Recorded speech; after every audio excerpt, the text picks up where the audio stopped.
Untamed is going to be untamed. It's going to be a little crazy. I want to talk to my people. I want to talk to my brothers and sisters. We can have grace and humility in how we interact with other people. Oh, hot dog, look at you. And nobody talked about what's really happening. And let's have conversations about what truth is.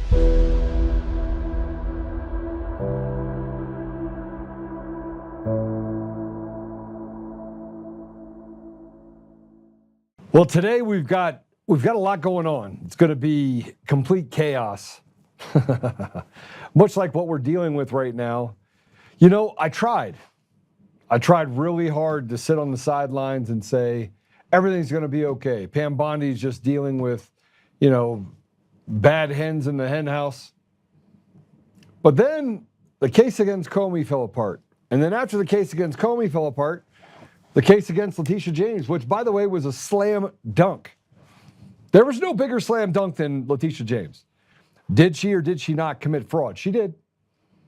And the statute of limitations for that case did not run out. But did they try to refile it? They did not.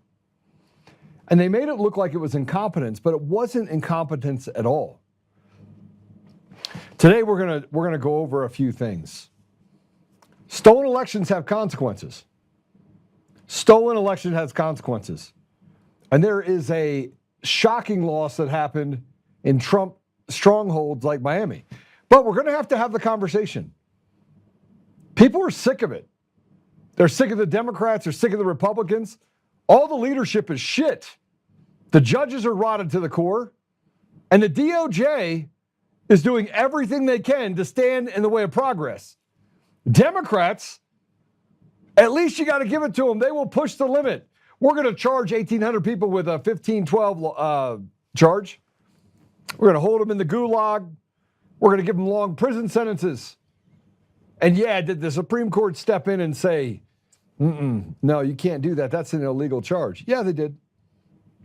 But not before they got their pound of flesh. We can't even get a 70-year-old Gold Star mom. Pam Bondi makes the announcement, I'm going to look into what's happening in Colorado. I'm going to look and see. Let's look under the hood.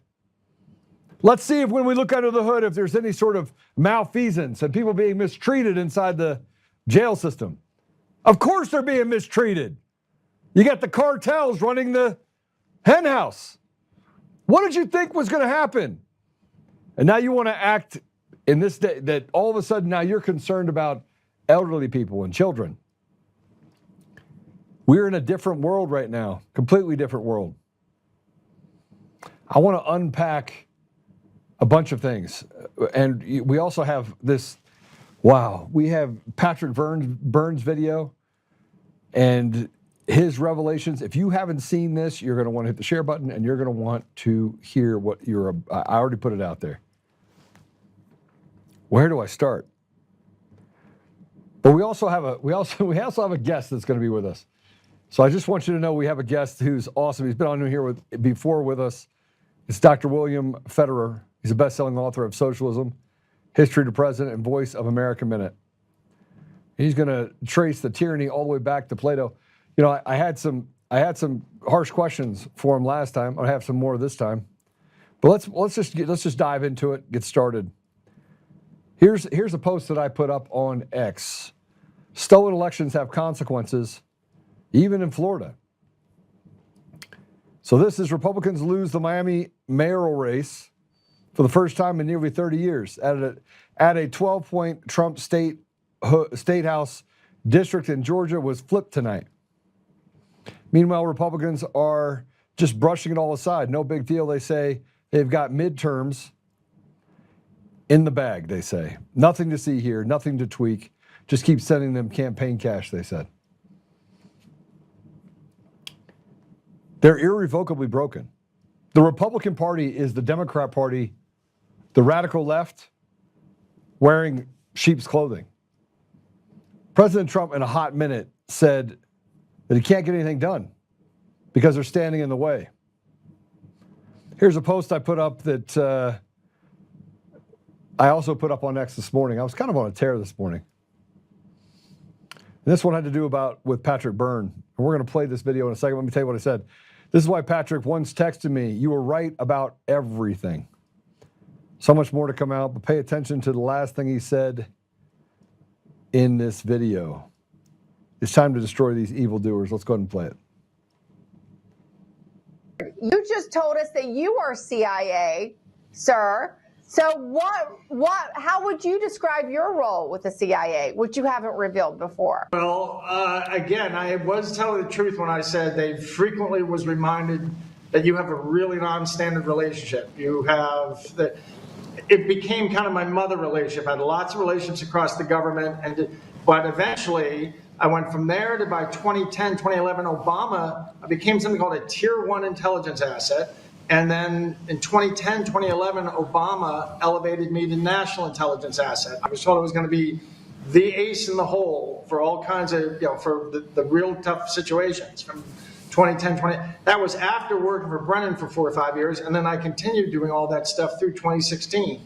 And all this crazy stuff happened that I've told you about, where we set up the Russian hoax.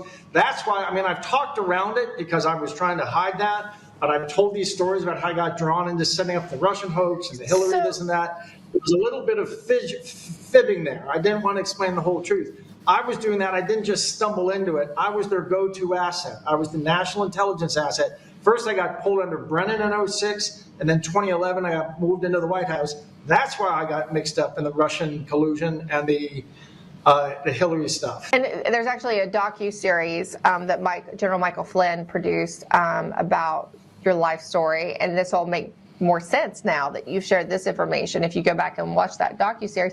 But why are you sharing this information now, Patrick? As we're looking at Venezuela, we're talking about a rigged election. It seems to me that you feel that this is an important part of you that you need to let the people know. Why? I've danced around long enough, and it's not working. And the regret of my life is that I spent the first Trump term trying to dance around within my constraints. Buffett said, Patrick, when I went to see him, who was like my rabbi, he said, Patrick, just go on television and tell everything. And I just said I couldn't do that, but I went and told enough trying to shape. And I've had enough. We're having insurrection. We have an insurrection going on. We have an insurrection going on. There's a thing called the Insurrection Act. President Trump is going to have to enact emergency powers. They've eroded every part of our government. They've eroded every part of our leadership. We are represented by some of the weakest people you'd ever find. But if you were trying to destroy the United States, you would do exactly what they're doing. By the way, there's also a video out there right now that's floating around that might be of Rick Gurnell having sex with a 14, 15-year-old boy. Because people on our side are all, they're all good people. But nobody ever picks it up. Nobody ever picks up the hard stories. They don't talk about the election fraud. They don't talk about the whistleblowers. You can tell by who's on the side of the American people by what is or is not being said.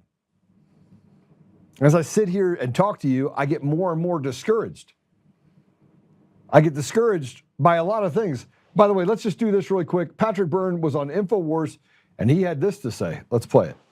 How do you know so much about what's going on?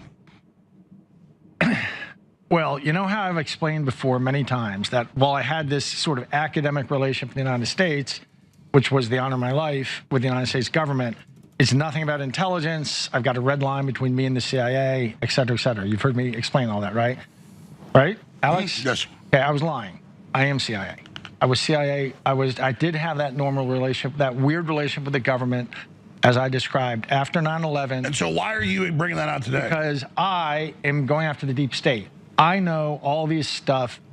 And by the way, General Flynn has vouched for you on this, so he can see the files. I've just sent a letter over the past several years.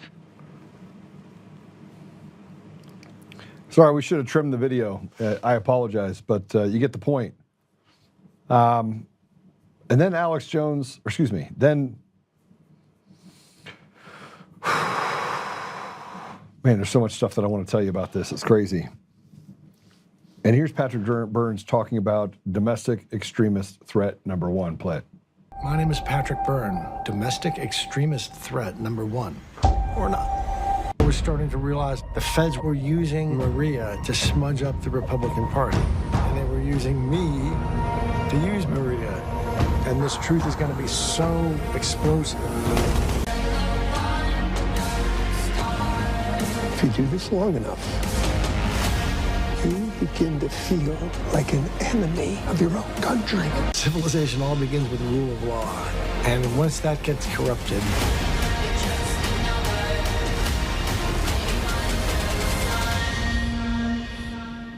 it's like my worst fears have just been realized. I don't know, maybe I'm just being sensitive.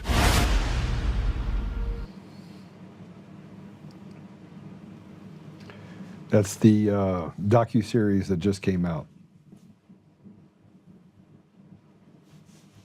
I trust Patrick Byrne.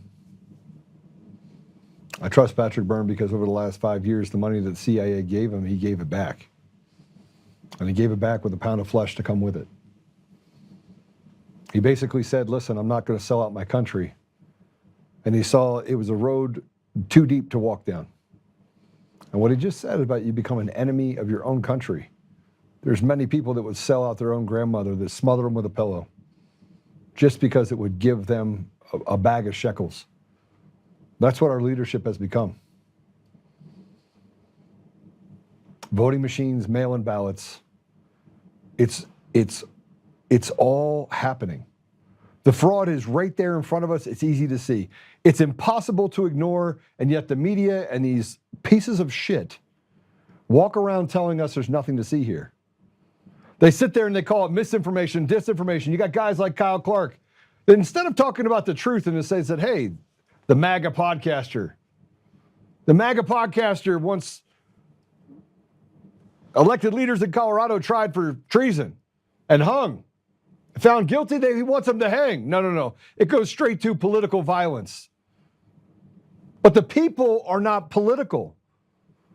The everyday people walking down the streets, they don't give a shit about politics. You know what they care about? They care about the fact that you don't take 56 cents on every dollar from their family. They care about the fact that they can actually afford to buy things in their community. They care about the fact that their kids get a proper education and don't get groomed and indoctrinated. They care about the fact that the first thing you don't do to their children when they walk in is say, let's give you an abortion. They care about peace and prosperity. They're no different than any other family around the entire world. If they could live a peaceful life with their family and have opportunity and do great things, they would want that. But no. We let the government create the very problem that they then say that they're here to solve. They let 10 million illegals into the country over 4 years, and now it's a savior mentality. We've got rid of 2 million. It's like Kabuki theater. We're the heroes to our own story. We're the antagonist and the protagonist. And we have people like Pam Bondi that I see in meetings with President Trump. And here's what she says. Well, Mr. President, we're doing such great things. We're cutting crime. You created the crime. You created it. You allowed judges to let people out on the streets to hurt Americans. You flooded the streets with fentanyl. You traded guns down in Mexico and let them be brought up only to hurt Americans. You eroded the education system. You legalized pornography at a rate that a child at age 4 can get on the internet and find it. You put books in schools to make kids curious about sexuality before their balls even dropped. You sexualized cartoons. You created animation. You made it easy for parents to put themselves their kids into vulnerable positions. And then you tell us, hey, we're here to help. We're going to solve the problems for you. Oh, by the way, we need a little bit more of your tax dollars. And then anytime we stand up like they did on January 6th, you send in your own group of people. Your own group of people, just send them on in, FBI, to set up the American people. And then you use the law, the 1512 argument from Enron, to lock up innocent Americans that had to redress a grievance. And then we said, hey, that's illegal. That's illegal. You're not allowed to do that. Why would you be allowed to do that? It's in the Constitution. That's illegal. Something is only illegal if you can redress your grievance, not through a system that treats you like a slave. And you want to know why they keep me quiet? I'm going to tell you why they keep me quiet. They keep me quiet because everything I just told you is not on my teleprompter. I don't have a teleprompter. It's basic common sense.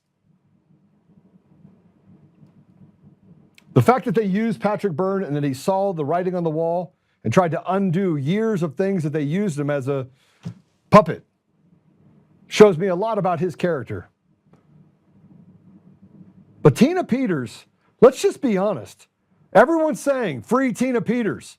The entire country, short of people from other countries and bots that they created on X and Facebook and all the way down, they all say the same thing. What they've done to a 7-year-old Gold Star mom is abhorrent.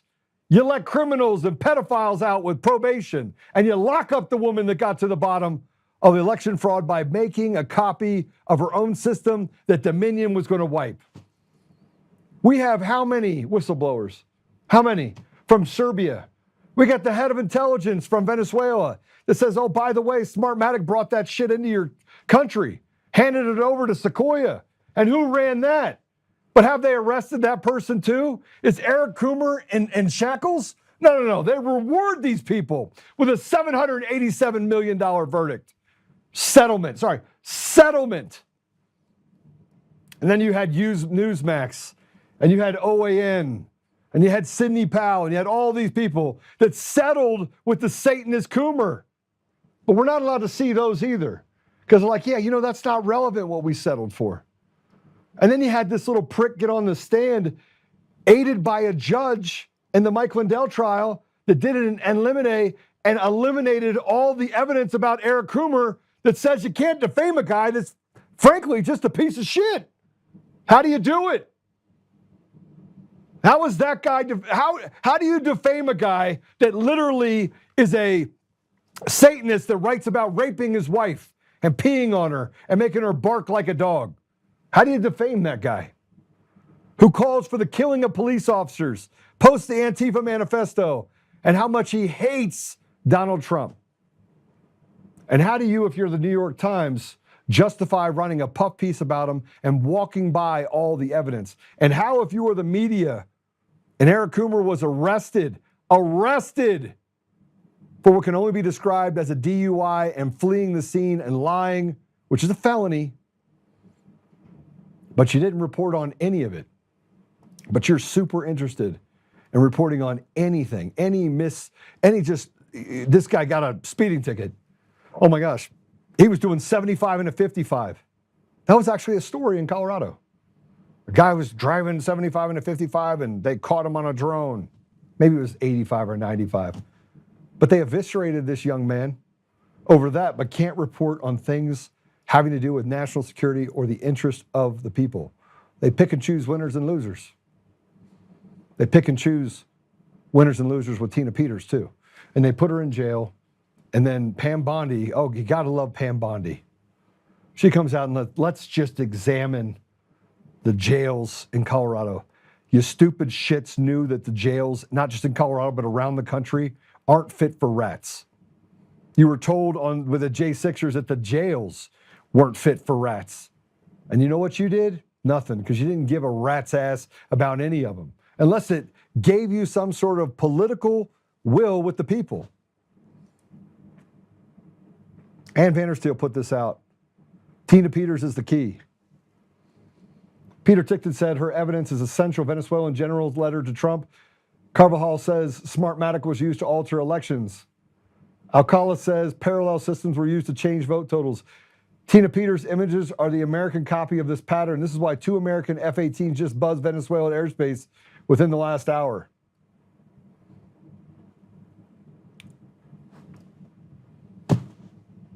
When are we gonna admit the truth and let these pieces of shit stop sitting on the sidelines and holding back an agenda that the American people overwhelmingly voted for?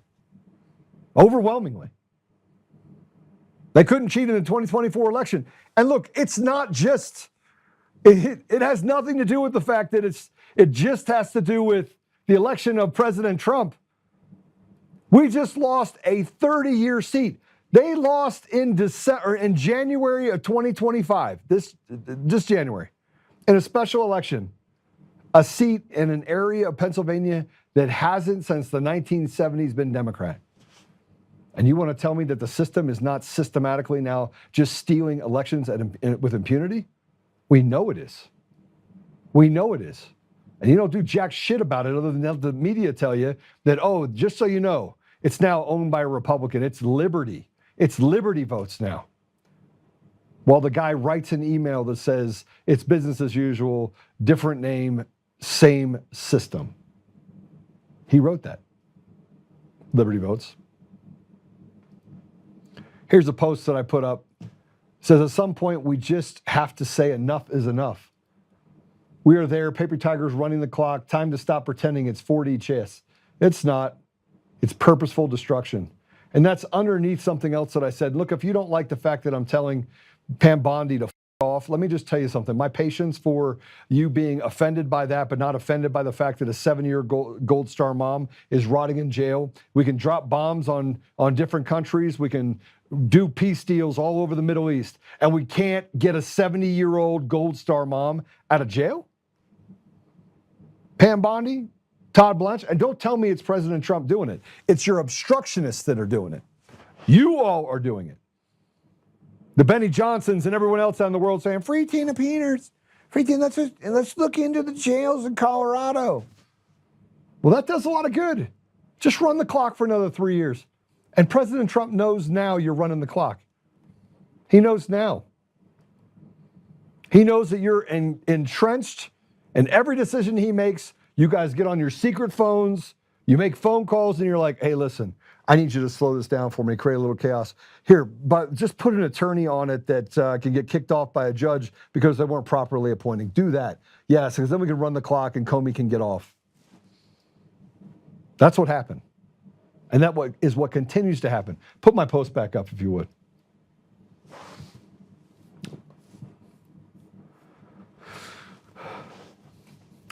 I responded to this. Get the bottom one if you would, because I want to see. Okay, Attorney General. So Attorney General Pam Bondi put up, I've directed my Civil Rights Division under, I don't know who that is, to investigate Colorado's prison system following reports of unconstitutional conditions.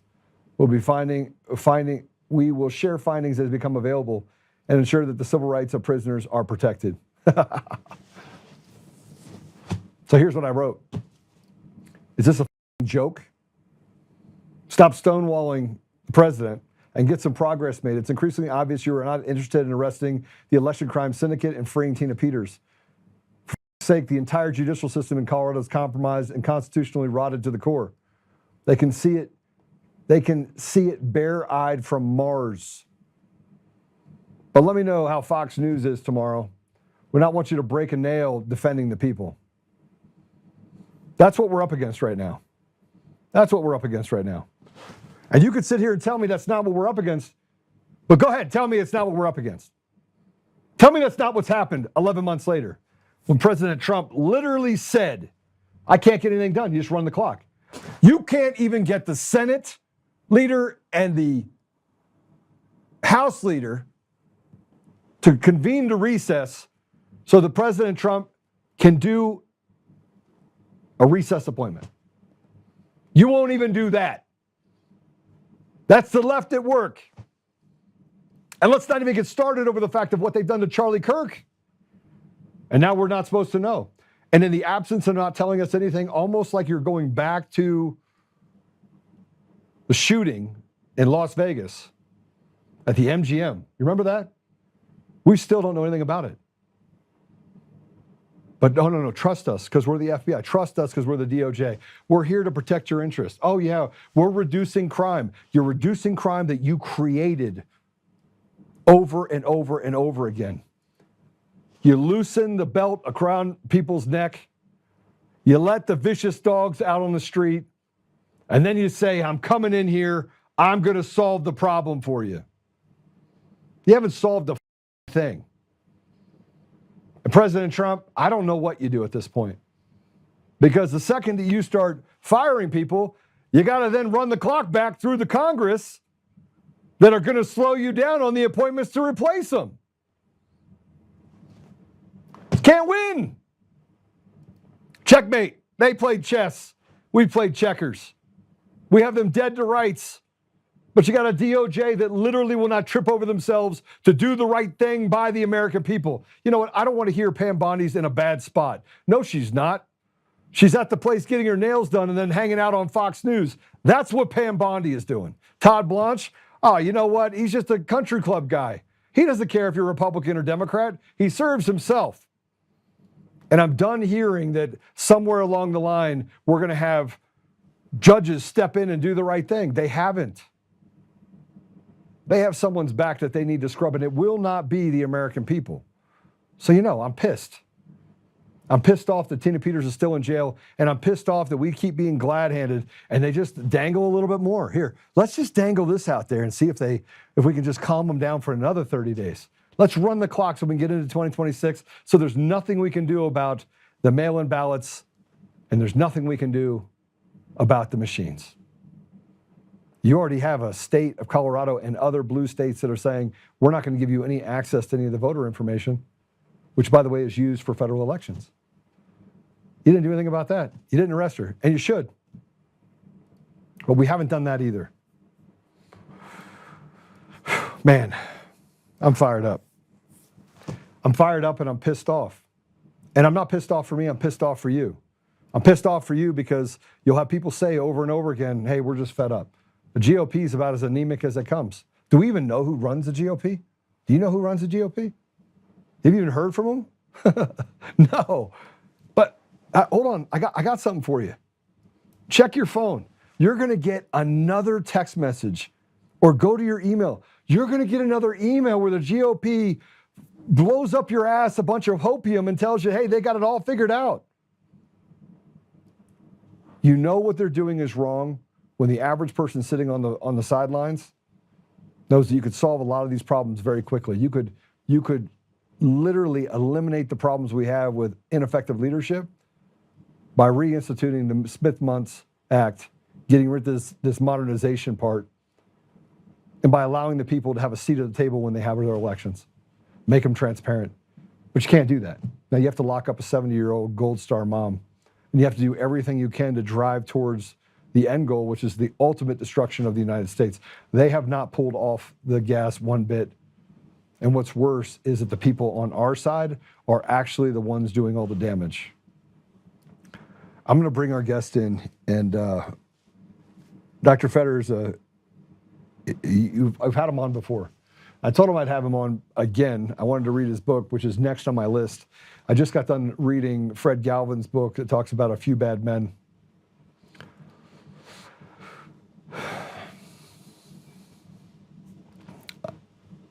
We'll put all of his stuff in so you can follow him. But Dr. Federer, welcome to the show. Hey, great to be with you. I appreciate your monologue there. You were right on. You know, I think one of the things that irritates me the most is that we can all see it. President Trump can see it. He's very smart. And yet he feels like he's hogtied right now by leadership that are literally betraying the American people on a daily basis. Yeah. A lot of deep state people that have been compromised. I did want to mention, I wrote a book on socialism, and I talk quite a bit in there on color revolutions and on how to overthrow countries. So for those not familiar, after World War II, you had countries in Europe wanting to be free. In India, right, set up republics, but the Soviet Union didn't like that. So they would send in agents to do what's called critical theory, where you would observe all the groups in a country, and then you would find out who the influencers were over those groups. And then you would co-opt the influencers, either by a campaign to find out who their friends are and befriend their friends, and then again introduce to them and sort of invite them to cocktail parties. And they did this in Hollywood in the 1950s, right? And they were able to plant their seeds of division. So they would do movies which were designed to divide the country, or they would use threats. So this bribe or the bullet, the silver or the lead, but they'd co-opt the influencers. And then they would begin to create crises. They would have the identify all the different groups and call them victims and oppressors, haves and have-nots, and they would pit them against each other to create bloodshed and rioting. And then they would get the influencers to blame the leader of the country for all the problems. And as people began to believe the media and the influencers, that the leader's popularity would fall. And when it fell enough, they would do a coup or a rigged election, and nobody would question it because by this time they didn't like the leader. And they would put in a Soviet puppet, and then the violence would stop, not realizing that it was the Soviets behind the violence. And then they would go through this honeymoon period, but when the dust settles, they would wake up and realize, we just gave away our country. And it's called behind the Iron Curtain. And so these tactics were used, and country after country fell. Truman does nothing. He thinks that the United Nations he helped form will bring world peace. But then you have Eisenhower, and then you have Iran. So Iran had a leader named the Shah. There's the father, and he was, after World War I, was pro-West.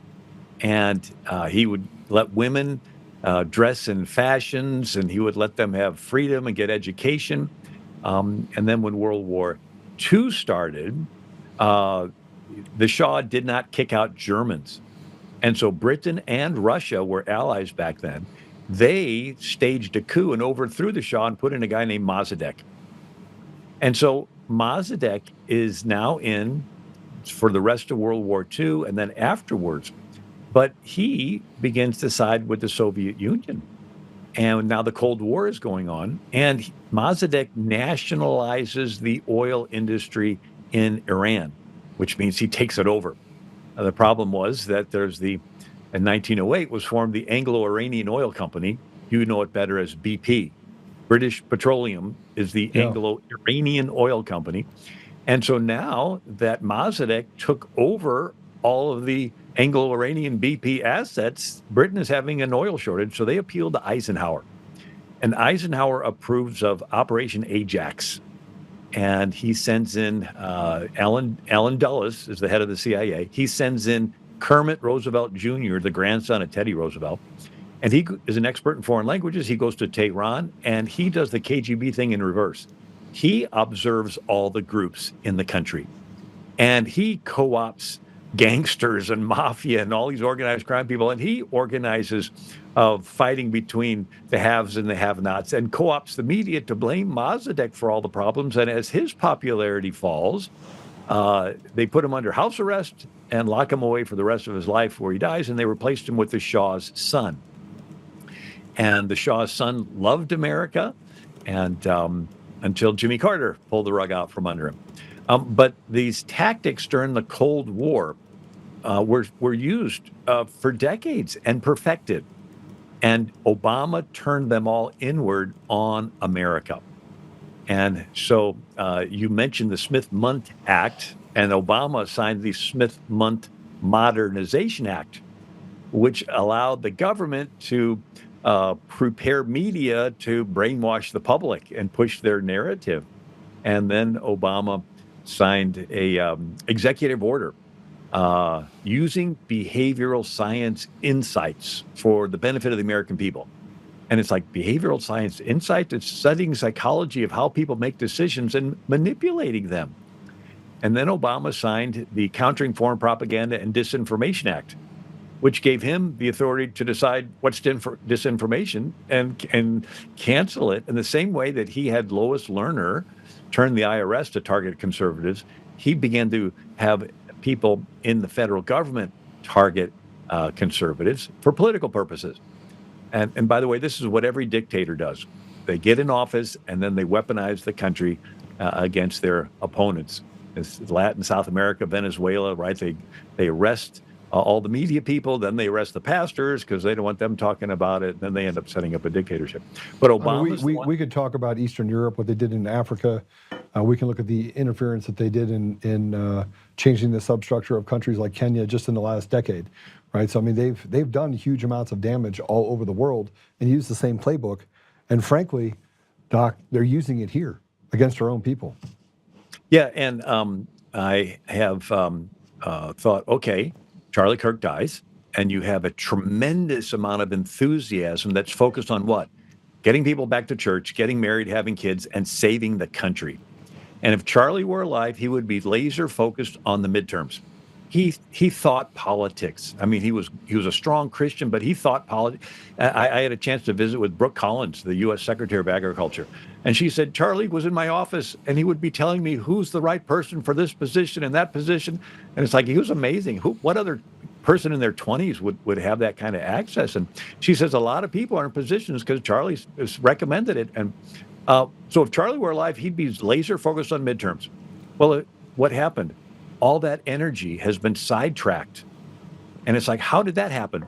Well, they targeted influencers, and they got some very well-known names to sow division, right? So the influencer's job, whether they do it knowingly or unwittingly, their job is to sow division and get the conservatives fighting amongst themselves and not focusing on the midterms.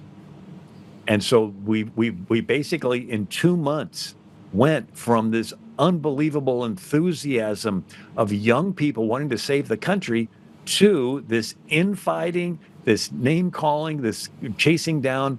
But the goal is to get Republicans to not focus on the midterms. And anyway, so we've been subject to a very massive psyops, because if they can win the midterms, that's all they care about. If they win the midterms, we're done. The country's done. And we said that about 2024. President Trump won. We're on the seat of our chair, or on the edge of the chair, just trying to figure out why it is that the government officials can't see what is so obvious in front of us. And you don't need to be a rocket scientist. I'm sorry, you don't need to be a doctor in order to figure out what's happening in our country. You just have to have some institutional knowledge and understand academically what has been done historically for the last 100 years, let's say, even further. But let's just give it the last 100 years. And we're in a unique place right now where we have an opportunity to rip the Band-Aid off and call the insurrection what it is, and we have all the evidence.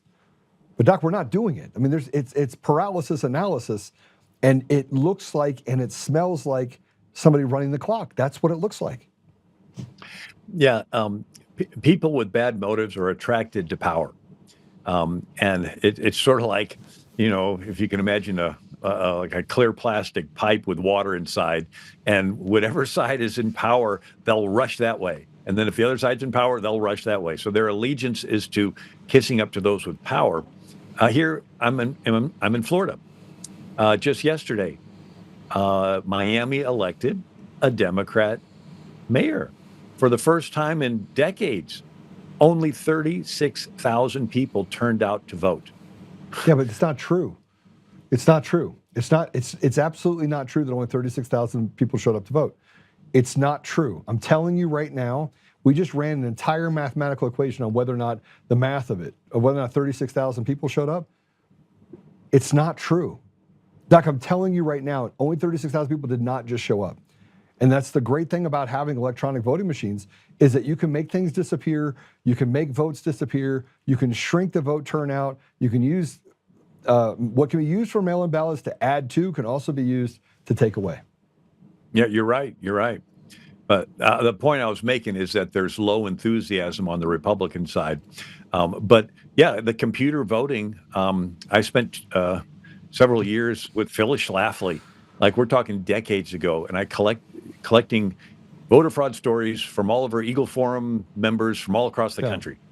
And I sorted through them, and there's so many ways to do computer voting fraud, with trapdoor programs, with ones that are day of the election software glitches, where you test it before or after the election day, it works perfect, but on the day of, to different levels of hidden software to steal it. Not mentioning that the modems are made by China, and they can have access to it. And anyway, the one saying that a person shared was, you can have accountability or anonymity. You can't have both. So if you want accountability, you have to know who the person was and who they voted for. I have a degree in accounting. You have to go back to the source transaction. But if you're gonna, and by the way, in America, they used to know how people would vote, but it was in the Deep South, the Democrats would lynch black people on their way to the polling booths because the blacks all voted Republican, and so they came up with the idea of, instead of carrying your sheet of paper called the ballot to the polling place, that they could search you down, pat you down, and find it, and instead they would have them pre-printed inside the polling place. And this was a way to try to get around. So Ulysses S. Grant actually passed the Ku Klux Klan Act because the Democrats were starting these vigilante groups. And but anyway, this idea that you used to know how people voted, but now they have the secret ballot. But now anyway, and then when they started making all those machines like in New York where you pulled the lever and it would turn all these gears, and they would find out that one little lead pencil point in a certain gear can throw off the whole machine. I mean, it's like, as long as you're getting away from paper ballots where you can actually see them and audit them and count them, and I ran for Congress 3 times, and I remembered, going and seeing them carrying in boxes of ballots after the polls had been closing. So I'm familiar with the cheating, but computer voting is the easiest to steal. And so we need to get away from that as soon as possible. Doc, if we don't get away from them, and look, I've spent 5 years talking about this. I feel like every now and then I have to get out of the forest, out of the trees, right? Because you can't see what's going on around you. So I often say that normal people are introspective. Like, people that are good people, they always look inside and say, hey, am I missing something? Is it me? Is it, am I just trying? Is it confirmation bias that it's the machines or it's the mail-in ballots? And then I have to go back and I have to re-study the systems themselves and go, okay, it's not me. These are the vulnerabilities. This is how the systems acted. This is what's happened in the past elections. These are the Catskill records. And I have to go through this thing in my brain to make sure that I'm still not crazy. But Doc, I'm not the smartest guy in the room. There's lots of smart people, right? Why is it that we can't get to the bottom of this? Why is it that we ridicule the experts and we allow the retards, pardon my language, but that's what they are, to run the roost and tell us what the truth is when we can clearly see it with our own eyes that that's not the truth? Yeah, no, you're right. It's tremendously frustrating. One of the things I did the last election cycle with Turning Point Faith is I spoke to pastors groups all across the country, because you have a good percentage of Christians that sit home every election and they don't get involved. And I would point out how in a republic, the citizen is the king, supposed to be anyway. In a monarchy, the king is the king, but in a republic, the citizens are the king. And so voting is just the tiniest part of your responsibility. It's like saying you're parenting. And it's like, okay, I brought home a paycheck. No, parenting is you're responsible for the whole thing. Raising the kid, putting him to bed, giving him bath, right? And so voting is just a tiny part. You're responsible for the whole thing. We need to get involved in making sure these elections are secure. We need to get involved in school board races. We need to put pressure on the politicians. And so in my talk, I would highlight that in the 1600s, you literally had churches founding cities. So Providence, Rhode Island was founded by the first Baptist church in America. Yeah. Hartford, Connecticut was founded by the first Congregational church in America. So everybody's involved in church and everybody's involved in city government because it's the church founding the city, right? And so it wasn't until the 1700s you had a Great Awakening revival, and people thought, okay, if you're really Christian, you won't do worldly things like bars and brothels and government. It's like, oh, okay, where did that come from?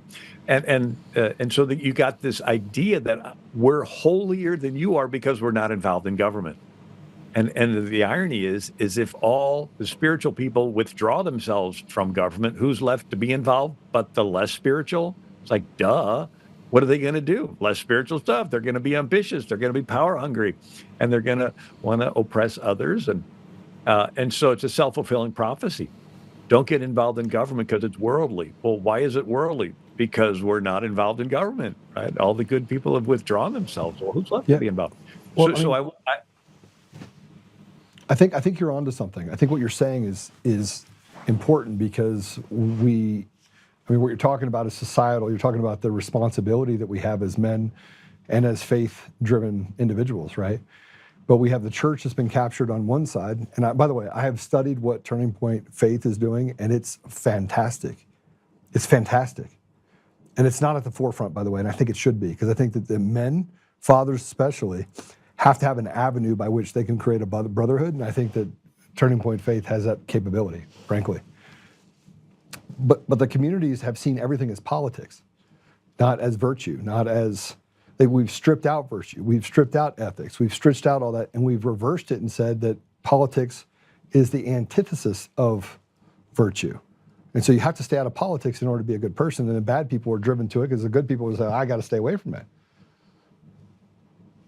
Yeah, it's a lie, but it's very attractive. In other words, the devil's attitude is try to stop people from becoming Christian. But if they become Christian, at the very least, you can motivate them not to do anything, to withdraw, and to, in the Middle Ages, it was go into a monastery and take vows of silence so nobody will even hear from you again. And it's like, okay, if we can't prevent them from becoming a Christian, if they happen to be one, let's make them think they're holy by isolating themselves so they won't influence anybody else. And it's like, that's a pretty clever trick. And so I tell people, if you're not involved, they're teaching in the schools that God doesn't exist, and if he does exist, they give him the kids the impression that he's messed up. He's put in men and women's bodies. You have to have operation to fix it. What a messed up God! And if that behavior is not sin, what behavior? Well, sex outside of marriage, right? If that's not sin, arguably there are no sins. And if there's no sins, you don't need a savior.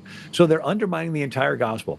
So you have to admit, it's a pretty clever trick the devil's pulled to get people who believe the gospel of Christ, let their kids be taught the gospel of Antichrist.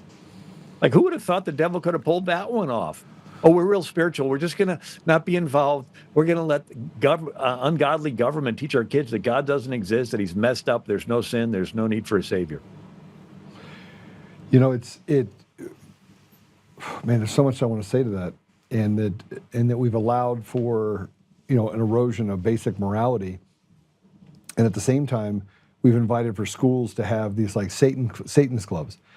And the logic of that is that if you can have one religion, you can have another. So the Satanist religion has a religion, but the roots of it are tied to evil. I mean, even their own teachings are tied to evil. And so how is it that, and maybe this is a question you can't answer or you can answer, how is it that we as a society accepted the fact, we used to stand up. We used to stand up and we would, frankly, let's go to the 1800s, we would tar and feather people that did harm to our communities. I'm not advocating for us tar and feathering anyone. What I'm saying is that now we're so apathetic and we're so disinterested and we'll just take care of our own family that we've created this selfish environment where we've allowed for evil to literally get a seat at the table. Yeah.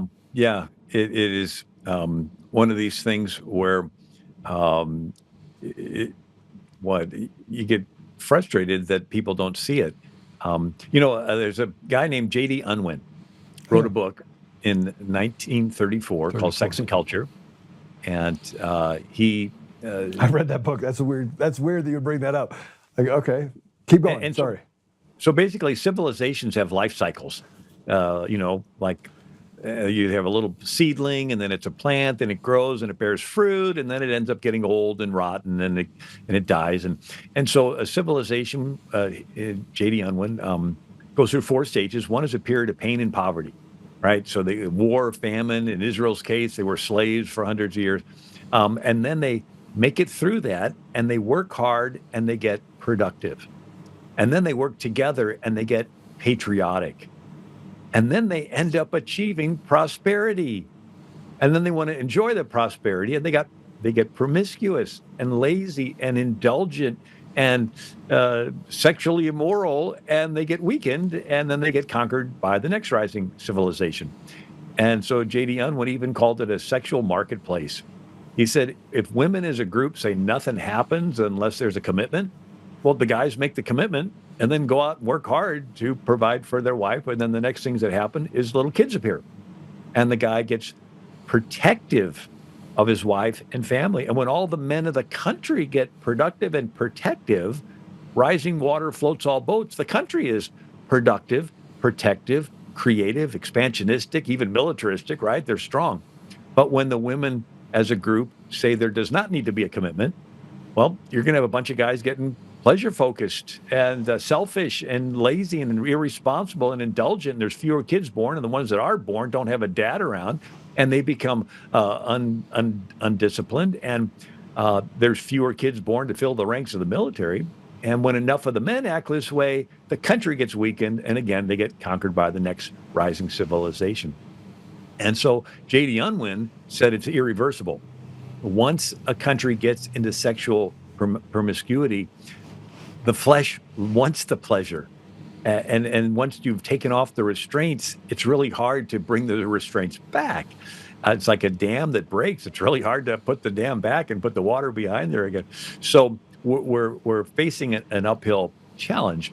But I do get encouragement from the Bible, because you'll often see there's stories where things look really, really bad, and then God raises up little nobodies with faith and courage, and they bring a revival, and then people end up, whether it's a Gideon, a David, or a Samson or Jephthah, but you have people raised up to push back against the evil, and then God gives them another generation, and then it's up to the next generation to do the same thing.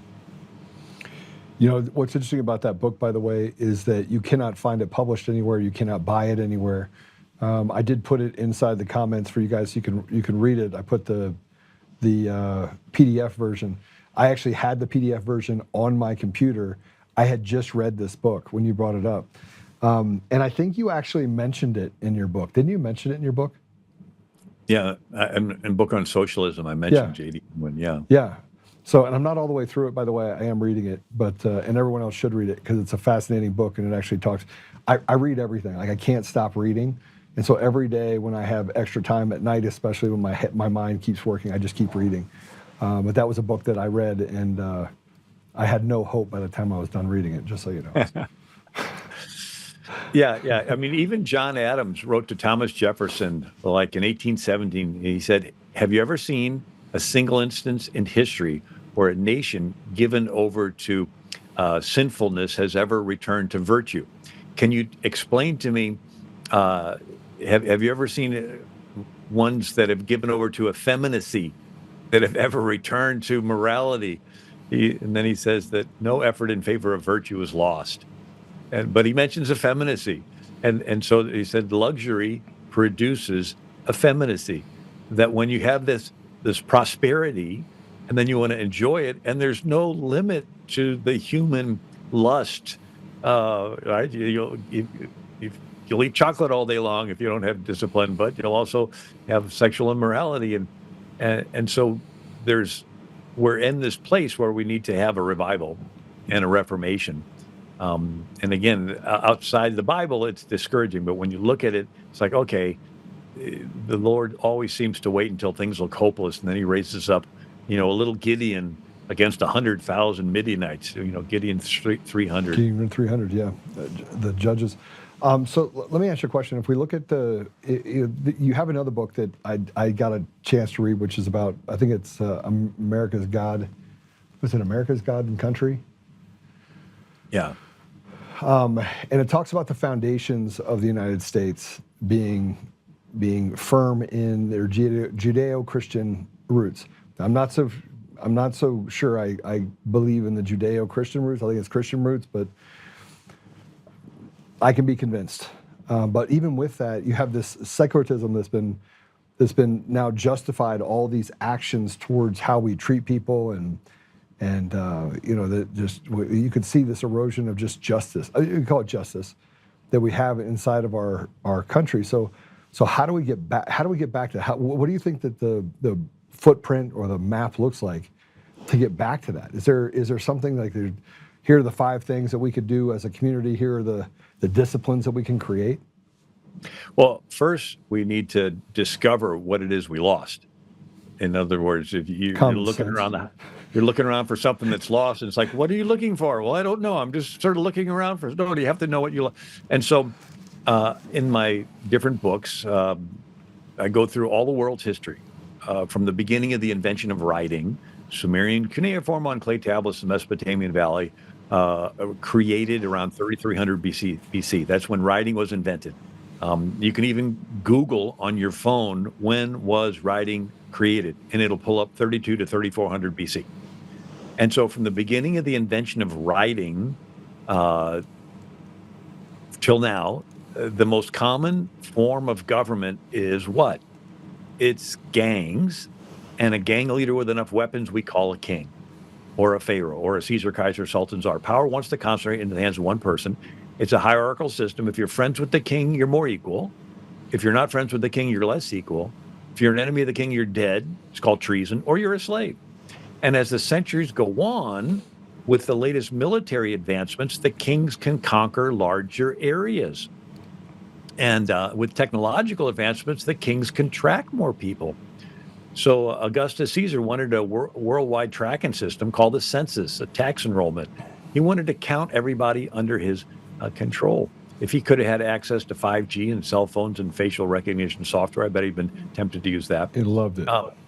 And then the weapons improved. You go from Cain killing Abel with a rock to killing with a bronze weapon, or an iron weapon, or a big long phalanx spear the Greeks had, or a scimitar sword the Muslims had, or gunpowder. The weapon keeps improving, so the kings conquer larger areas, but it's that same fallen nature of Cain killing Abel. Until finally the King of England had the biggest. The sun never set on the British Empire. He was a globalist. He had India, a quarter of the world's population right there, Australia, New Zealand, Hong Kong, British Guyana, Canada, Barbados, Bermuda, Jamaica, and America. And so America's founders broke away from the king and flipped it and made the people the king. So America is an experiment of a polarity change in the flow of power. Instead of top down, it's bottom up. Where did the founders get their idea? From the New England pastors. Where did they get their idea? The Reformation, from the Bible. What part of the Bible? That first 400 years out of Egypt before Israel got a king. Yes. Lo and behold, from 1400 BC to 1000 BC, when Israel comes out of Egypt, you have an anomaly. Instead of a king, you have millions of people and no king. And it worked because every citizen was taught the law and personally accountable to God to follow it. So you have an opportunity to steal. There's no police. There's no king. Nobody's watching. And then you think God's watching. He wants me to be fair. He's going to hold me accountable in the future. Maybe I should hesitate stealing. And it creates a tiny thing in your head called the conscience. Yeah. If everybody in the country believes this, you can maintain order with no police. And it worked for 400 years in Israel until the priests went woke. Right? They went rainbow church. I mean, here's Eli, the high priest. His own sons are sleeping with women in the very tent where the Ark of the Covenant is. Right? Sexual immorality, like J.D. Unwin talked about. You got a Levite with a concubine when the law says the Levite's to marry a virgin of his own tribe. And you got sodomites raping the concubine to death. And it says every man does what's right in their own eyes. Why? Because the priest stopped teaching them what was right in the Lord's eyes. And they all go to Samuel the prophet and they say, we want to be like the other countries. We want a king. And they get King Saul. Why is this story important? The kings of Europe look to the Bible for their authority, but they look to the King Saul and after. And the Pilgrims and Puritans that founded New England looked to the before King Saul period, right? The Hebrew Republic. And so they taught Hebrew at Yale and Harvard. So to be more accurate, it would be a Hebrew Republic hyphen Christianity. Matter of fact, the Puritans were nicknamed Christian Hebraists. Yeah. Because they were studying this Hebrew Republic so much. And so that literally was able to survive itself with a community temperament. In other words, the community is what tempered and created the system of justice, right? Yeah. Yeah. And so, in this 400-year period before they got a king, each town would elect their own elders. And so it wasn't some king sending a captain to the town with soldiers and forcing some rule top down. No, it's everybody in the town. It says, the people that hate covetousness and you can't bribe them. And you would choose them to be the elders of your city. And so it worked. and so there's a dozen different things unique about this Hebrew Republic. Number one, it was the first time in world history where there was private land ownership. Because wherever there's a king, you never really own the land. It's always conditional, you staying on the nice side of the king. If you cross the king, he will take away your land and kill you. But in Israel, the land was permanently titled to each family. If they got in a pinch and sold it, every 50 years it reverted back to that family. And so Israel is the beginning of private land ownership. Now, if you own land, you can accumulate stuff. The Bible called that being blessed. Karl Marx called it being a capitalist. But it's stuff, it's your stuff. And now you're in a position to be charitable. You can give away some of your stuff. Well, in communism, you don't own anything. Karl Marx, in his Communist Manifesto, said the theory of communism is summed up in a single sentence: abolition of private property. If you don't own anything, how can you be charitable? How can you give away what you don't have? What, are you going to steal and break the law? Now you're a thief? No, God entrusts you with stuff and then gives you opportunities to show on the outside the love of God that's on the inside. So here, ancient Israel, there's 400 years, they had private land ownership, and they could read. So we talked about cuneiform and the invention of writing. In Sumeria, they had 1,500 cuneiform characters. It started as an accounting method. Right, the first invention was the plow. Cain was the tiller of the soil. Then they start hitting each other with it. They turn into weapons. But when you grow stuff, they would want to count it. And so, like tally 1, 2, 3, 4 with lines, and then to draw a line across for 5. These little markings, and so that turned into writing. But there was 1,500 cuneiform characters. Imagine teaching those to children. That'd be pretty complicated. And then in Egypt, they had 3,000 hieroglyphic characters. Matter of fact, the scribes kept them complicated on purpose as job security. So they were needed as a class to interpret. Only 1% of Egypt could read. 2600 BC, the Yellow Emperor in China invented their characters, and they had 10,000 Chinese characters, but only for court records. When Moses comes down the mountain, he has the law in a 22-character alphabet. First letter's Aleph, second letter Beth. Sound familiar? It's so easy to learn. Kids could learn it. Israel was the first literate population on planet Earth. So ancient Israel, not only could they own land, everybody can read, and not only does everybody read the law, everybody helps enforce the law. So the verse everyone has memorized is Leviticus 19:18, love your neighbor as yourself. The verse immediately before it says, confront your neighbor directly so you will not be held guilty for their sin. Right? So they're the ones that are sinning, but you have to confront them. And so it's like a parent. You love your kid, but every now and then you got to confront your kid. It's like in Israel, you love your neighbor. Every now and then you got to confront your neighbor because there's no police to call. There's no king. And then ancient Israel, not only did everybody help enforce the law, there's no police. And then there's no standing army. There's no king with a standing. Every man's in the militia, armed with a sword upon their thigh, ready at a moment's notice to defend his family and his community. Ancient Israel had a bureaucracy-free welfare system. What's that? Well, in Egypt, if you need food, the government will give you food, but it's in exchange for your cattle, your land, your lives. But in ancient Israel, you need food. Well, everybody leaves the gleanings, the corners of their field for the poor people to pick through, like Ruth. So the poor were taken care of in a decentralized manner. And then the big one is that ancient Israel, they got to choose their own leaders of their different towns. Moses said, how can I alone bear your burden? Take you, wise men, and understanding and known among your tribes, and I'll make them rulers over you. All right, so you know the people that are honest, and you can't bribe them no matter what. So Israel was a bottom-up form of government. It worked because everybody's taught the law and accountable to God, and it worked until the priests went woke, and then they said there's no more sin, do whatever you want. And Eli, his own sons are sleeping with women in the tent of meeting where the Ark of the Covenant is, and anyway, it turns into chaos, and they get King Saul.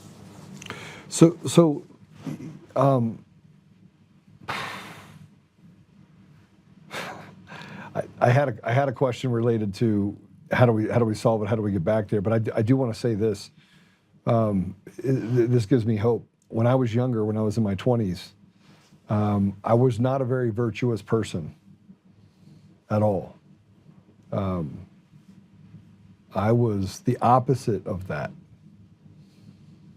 I mean, I was not faithful. I was partying like a rock star. Everything that you'd think would be important. My children were very important to me, so I always had time for them, but I almost lived two lives. One where I was, taking care of my children, and one where I just ran out and just did whatever I wanted, right? Slept with women, did anything I wanted. So fast forward, you got to the point in my 30s where God just took a hold of me and it's like, hey, look, this is the reason why I gave you these talents is to do good with them, and you're using them for bad. Like, you're using all of that to self-gratify yourself. And he almost like grabbed me and said, listen, I need you to go a different direction. This is after I paid for an abortion, which I'm not proud of, right? It haunts me to this day because it wasn't convenient. And, saying this on the show, which is kind of, I try to stay as transparent as possible. But then I got into my 30s, early 30s, had this kind of revolutionary change in who I was as a person, 32 to be exact. And then I go forward from there, and I've lived the last 18 years, I think, a pretty virtuous life. I mean, based on that principle, like just say that I'm like normal. And I hope I am. I hope the 20s, I mean, who is it that sends their kids out at 18 and so they can go do whatever they want, sow their oats, and then come back? Is that the Amish? Yeah. So can we get to this place? Do we have to bring young people to that place faster? I mean, how do we fix this? 'Cause I know historically it hasn't fared well, but I also know of my own devices, I was able to make some significant changes in my life based on my connection with God. Yeah, I think that's where Charlie Kirk was brilliant, because he was saying, look, stop watching pornography, go out and date a girl, get married, be responsible, have kids, go to church, and save your country. And in other words, we don't have to waste a decade trying to find out who we are. There's a verse in the Bible that says, remember thy creator in the days of thy youth. And so Charlie has sparked a movement that has been motivating young men and now with young women back to church. I think the devil hates that. The left hates that. They've tried to diffuse that. But I do think that there is a movement that has started that is not going to stop. But they killed the great. They killed the great debater. They killed the person that. They didn't kill Charlie because of what he was saying. They killed Charlie because the young people were listening. Yeah. Right. And I think that's my biggest fear, is that there's not enough men that are taking the place of Charlie. And look, I didn't agree with Charlie a lot. Right. There's some things I just didn't agree with him. Andy was from Nevada, was there at a pastors conference, and he asked Charlie about elections because most people know what it was, and that was the hot potato that Charlie was told to stay away from. Like, don't talk about election machines, don't talk about it. It makes people uncomfortable. Uh-oh. Did we lose? I can still hear you. Okay. I can still hear. It must be my internet connection. But he asked Charlie a question, and Charlie's like, basically said to Andy, well, you're a Fed, okay, but you're a Fed, which is preposterous. I mean, Andy's the furthest thing from a Fed. But there's this frustration that boiled over in being able to talk about certain things and not talk about other things. And then all of a sudden, Charlie was starting to talk about the things that were forbidden to talk about. And so I look at it and go, okay, Charlie's now talking about, he call it grow a conscience. He was talking about things, and then all of a sudden he gets killed. And so I look at this and go, how are we going to replace Charlie? How are we going to replace the conversation with young people? How are we going to convince young people that they just need to do their own research? And I am deathly afraid of the fact that we have capitulated as older generation. We keep wanting to drive to and give to young people what they want. Like I want to text. They'll say, young people say, I don't like to talk on the phone, I want to text. Well, people over the age of 40 don't like to text at all. They like to have phone conversation. If these young people get out of high school and they come work for you, which we have a couple, and then they tell us, and I know this doesn't seem relevant, but it is, that instead of like with your children, you want to tell your children to do things, and you know that it's not going to make them feel good, but you do it anyway, right? Because you know it's better for them. And now we're letting young people kind of do silly things like change their genders and get litter boxes and become furries and do all this craziness, and we're not doing anything about it. Well, Charlie was questioning that. And now it's a void. Nobody's questioning it. Yeah. Yeah, it's a tremendous void. And I think that we have our work cut out for us. There was a rush to co-opt his audience. And unfortunately, I think some of that audience has been taken by someone who is maybe unwittingly, but definitely being used by what I would call the feds, the deep state, to sow division. Why? Because I've studied Cold War tactics. I've studied color revolutions. And who is that person, by the way? Can you name him? Well, I mean, it's just some big podcasters that are blaming Turning Point and the Charlie's dearest friends for being a part of the problem, and it's like that's divisive, right? You know, the name devil means to divide, and so there can only be one will in heaven. It's God's will. It's a good will. But there can only be one will in heaven. And 5 times in the book of Isaiah, Satan says, I will be like the Most High. I will put my throne above the throne of the Lord. I will be the mountains of the north and all this. And so we got 2 wills going on. And they're not the same. So there's not unity. There's conflict. There's war in heaven. And so Satan's cast out. And so he goes into the garden and he gets Adam to blame Eve. And he gets them to choose their will over God's will. And then he sows this division. One interesting story, we mentioned Gideon. He had a bunch of sons and they ruled Israel. Well, he had an illegitimate son named Abimelech. And he wanted power. So he goes to the town of Shechem and he says, is it better for you that the sons of Gideon reign over you? Remember also that I am your flesh and your bone. He's doing race politics. He's doing identity politics. And so he gets these people say, well, we got to vote for Abimelech because he is our brother. And so he gets this following together and he goes to the house of Ophrah and he kills all the other Gideon's sons and he makes himself a king. And then, luckily, after a couple of years, a lady throws a millstone over the wall and it kills Abimelech. But here you have a nation that is at peace. It just defeated 100,000 Midianites. There are no external enemies, and you have this guy doing this race politics, dividing it to seize power. So and then you go fast forward to there was a Indian Machiavelli, probably about 500 BC, named Chanakya, but India had hundreds of kingdoms. And during the Maurya Empire, and he gave this advice to send in spies and to stir up division within the kingdoms. And then once they weakened themselves, then they could be conquered. And so the Maurya Empire under Chandragupta builds this enormous empire, but it started with him causing divisions. Ironically enough, the British did the exact same thing in 1714. The British built a trading post in Bengal that turns into a trading fort, which turned into them having guns. And then they would give guns to some allies, but then they would give guns to other ones because even though they weren't their allies, they didn't want them getting guns from the Dutch. And so they were giving guns to both sides. And then they would allow them to fight each other and bloody and weaken each other. And then the British could conquer both of the really familiar.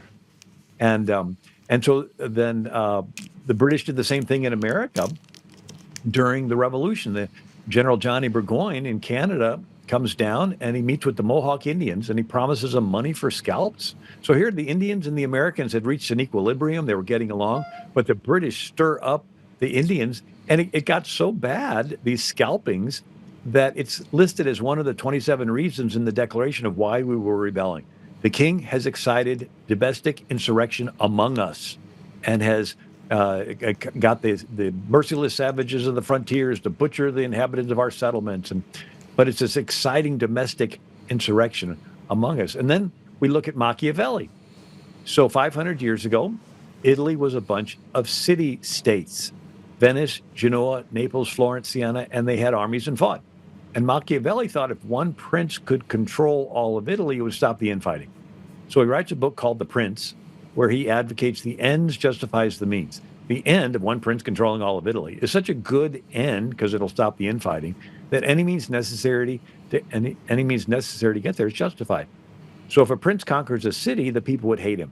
But if the prince pays criminals to create riots and smash windows and set buildings on fire, the people will cry out for help, and the prince will come in, get rid of the very criminals he paid to create the crises.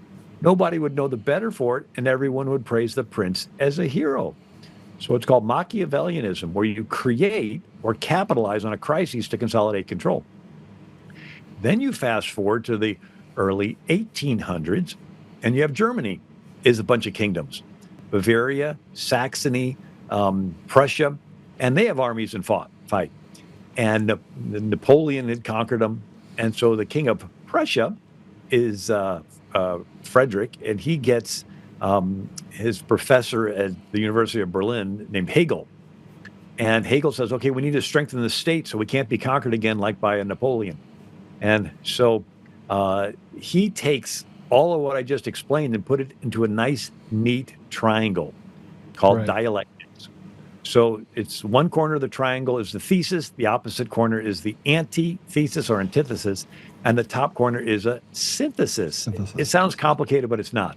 So Karl Marx would say the thesis is the status quo. It's the way things have been for a long time. You have to create an antithesis. In other words, you create a problem that's really bad, and everybody panics in fear, and they're willing to surrender some of their freedom to settle for an answer that's just half as bad.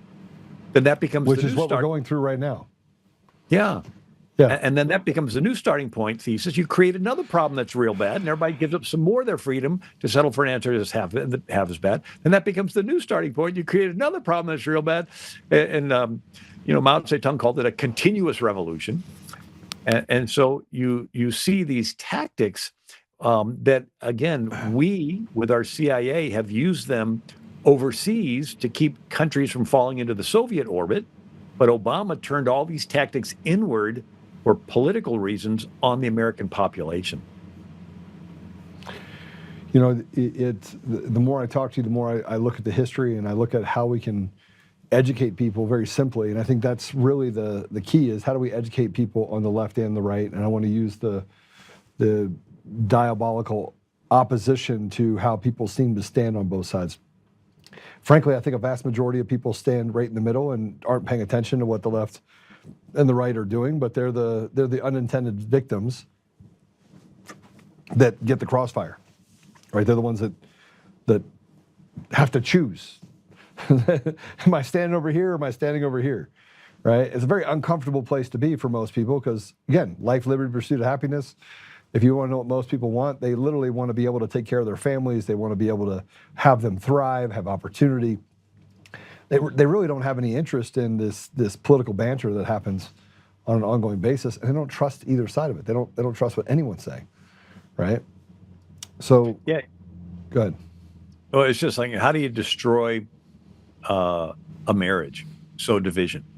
Yeah. How do you destroy a church? Sow division. How do you destroy a country? Sow division. How do you destroy a conservative movement? Sow division. Get it to fight. It's how do you destroy a company? I mean, it's the whole idea of it is to sow division. It's a cancer. It's a boat anchor. Yeah, it's injecting an autoimmune disease into the body politic. What's an autoimmune disease? It's where your own immune system starts attacking your own organs and joints. You got a war, you got inflammation, you got fire, you got a war going on inside of your body's fighting itself, right? And so you inject this autoimmune disease into a body politic, into a country. Patriotism is the enemy. You get people to identify in subgroups, right? All this intersectionality stuff, or in the conservative movement, the pro-Israel, anti-Israel, or what's happening with the attacks on Turning Point. You want to take the strongest motivating young person movement to energize the country prior to the midterms and get it to fight itself. And it is working. Dr. Federer, it's working. Yeah. I mean, let me tell you a story.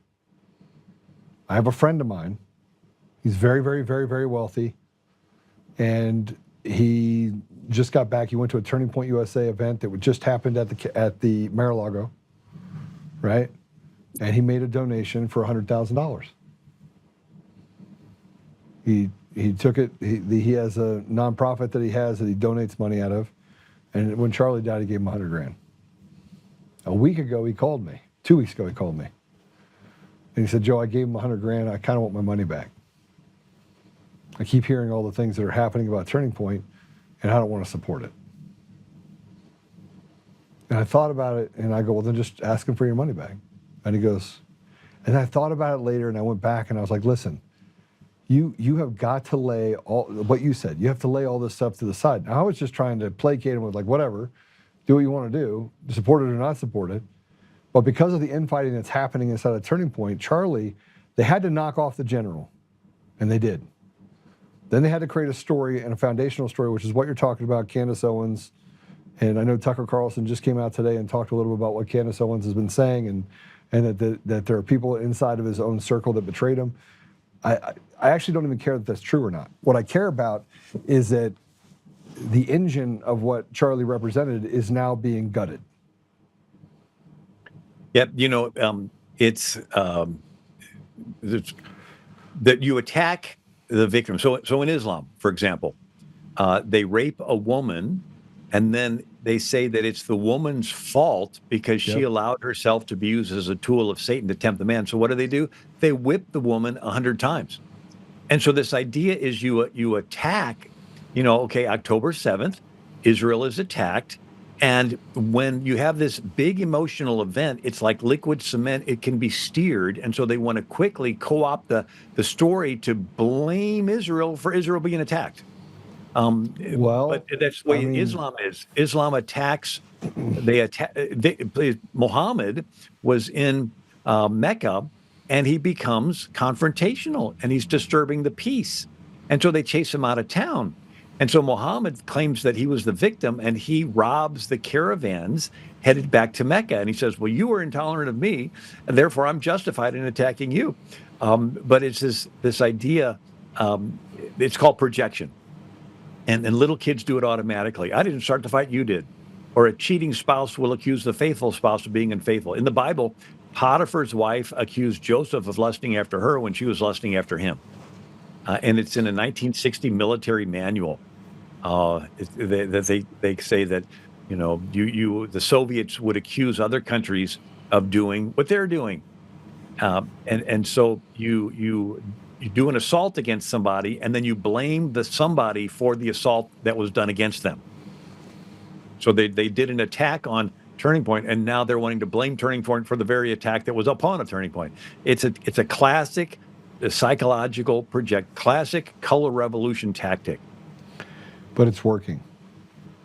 Yeah. Right? I mean, let's be honest. And I think that's one of the things that they have to, and it doesn't help. And I'm just going to say this. It doesn't help when Erica Kirk gets on TV and talks about the fact that people are wrong or attack a certain group of people that believe a certain thing, because the government actually created this vacuum, Doc. They created this vacuum. Yeah, my feeling is it is a deep state psyop attack 100%. On Turning Point because it was on track to win the midterms, to mobilizing unbelievable amount of young people. And so they're attacking. Erica Kirk is a victim of this. 100%. I mean, she's like I don't know how old she is, but she's, in her 20s or whatever, but she's a mother of two children. And here she is thrust out there, and now they're wanting to blame her. It has all the markings of a psyops. I ran for Congress 3 times. I ran against Dick Gebhardt. He was the House Minority Leader. He was the Hakeem Jeffries back 20 years ago. He was the #1 Democrat in Congress. It was a big race. We had top 3 members of the U.S. Congress come in and campaign for me. Back then, it was Dennis Hastert, Dick Armey, and J.C. Watts. We had the president's uncle, co-chair of my finance committee, Bucky Bush. We had Ted Nugent during commercials, Chuck Norris, Pat Boone, Art Linkletter, Zig Ziegler, Alan Keyes, Judge Roy Moore, Phyllis Schlafly, James Thompson.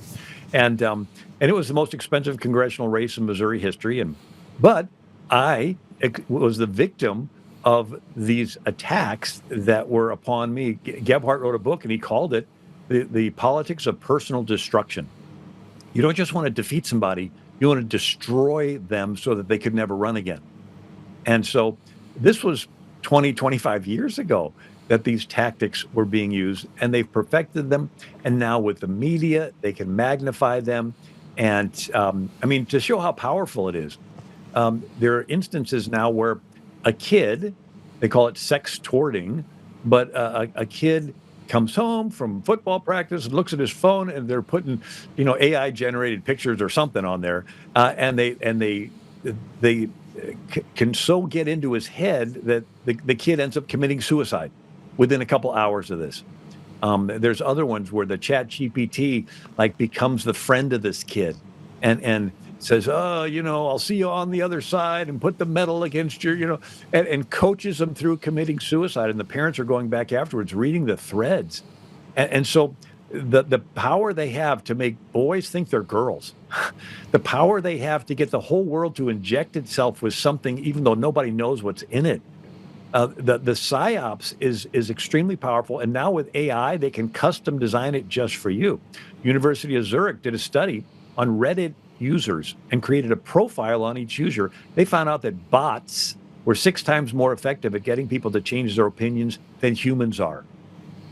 They know when you're scrolling through videos and you slow down, it knows that you're interested. It immediately goes out, gathers more of that content, and it's right there in your feed immediately.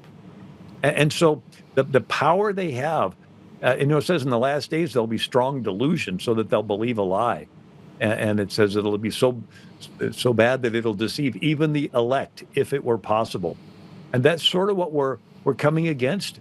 And so again, if they can convince a generation of young people that boys can be girls, they're confident. They think they can do anything. I mean, I think that they're preparing, anyway, I won't get into it.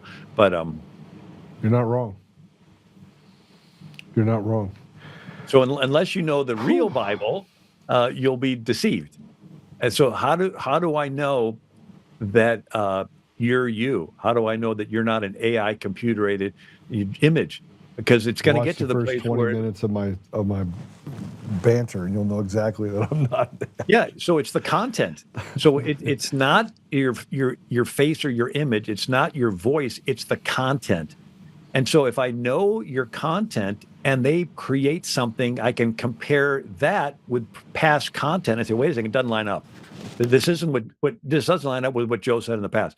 People that don't know the Bible, when this deception will be so great, it'll be believable. But 100%. If you know the Bible, say, wait just a second, what I'm being told here just doesn't line up with what the Bible says in the past. I mean, Muhammad was illiterate. He could never read and write. And this angel appears to him in a cave and tells him a bunch of stuff. Well, do you know how Muhammad tested the spirit that appeared to him? He told his wife he thought he was demon possessed. His wife, you can, Google it.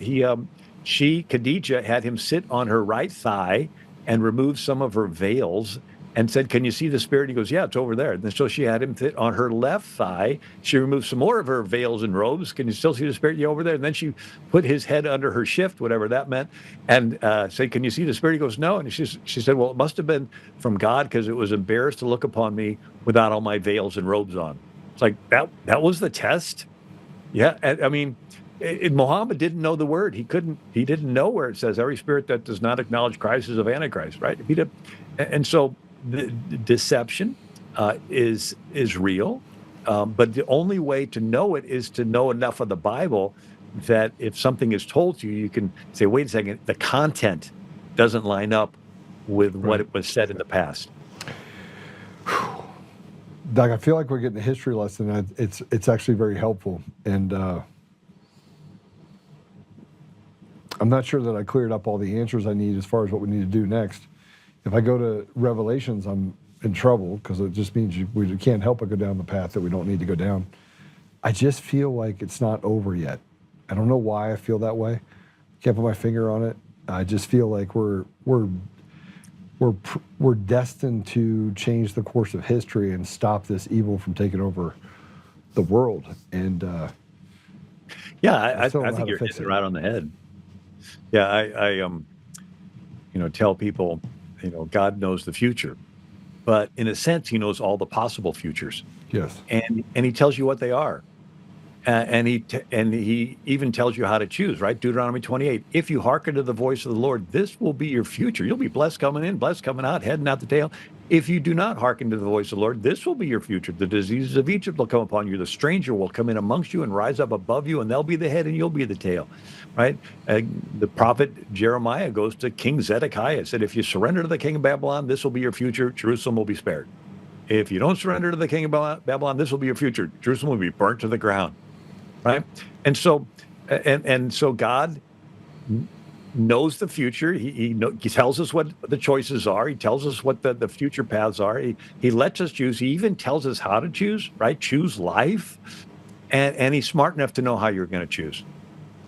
And if you want to take it another step, He's smart enough to know how He's going to respond to how you're going to choose, and He's smart enough to know how you're going to respond to how He responds to how you're. So before the children of Israel even get into the promised land, God said, I know they're going to be exposed to the pagan gods, and I know they're going to choose to follow those pagan gods, and I know I'm going to get mad at them and angry, and I know I'm going to drive them out of the land, and I know in captivity they're going to repent, and I know I'm going to end up having mercy on them and bring them back to the land. He tells them all that before they even go in. But just because God knows how you're going to choose does not take away the fact that you still have to do the choosing. Yeah, you still have to do the choosing.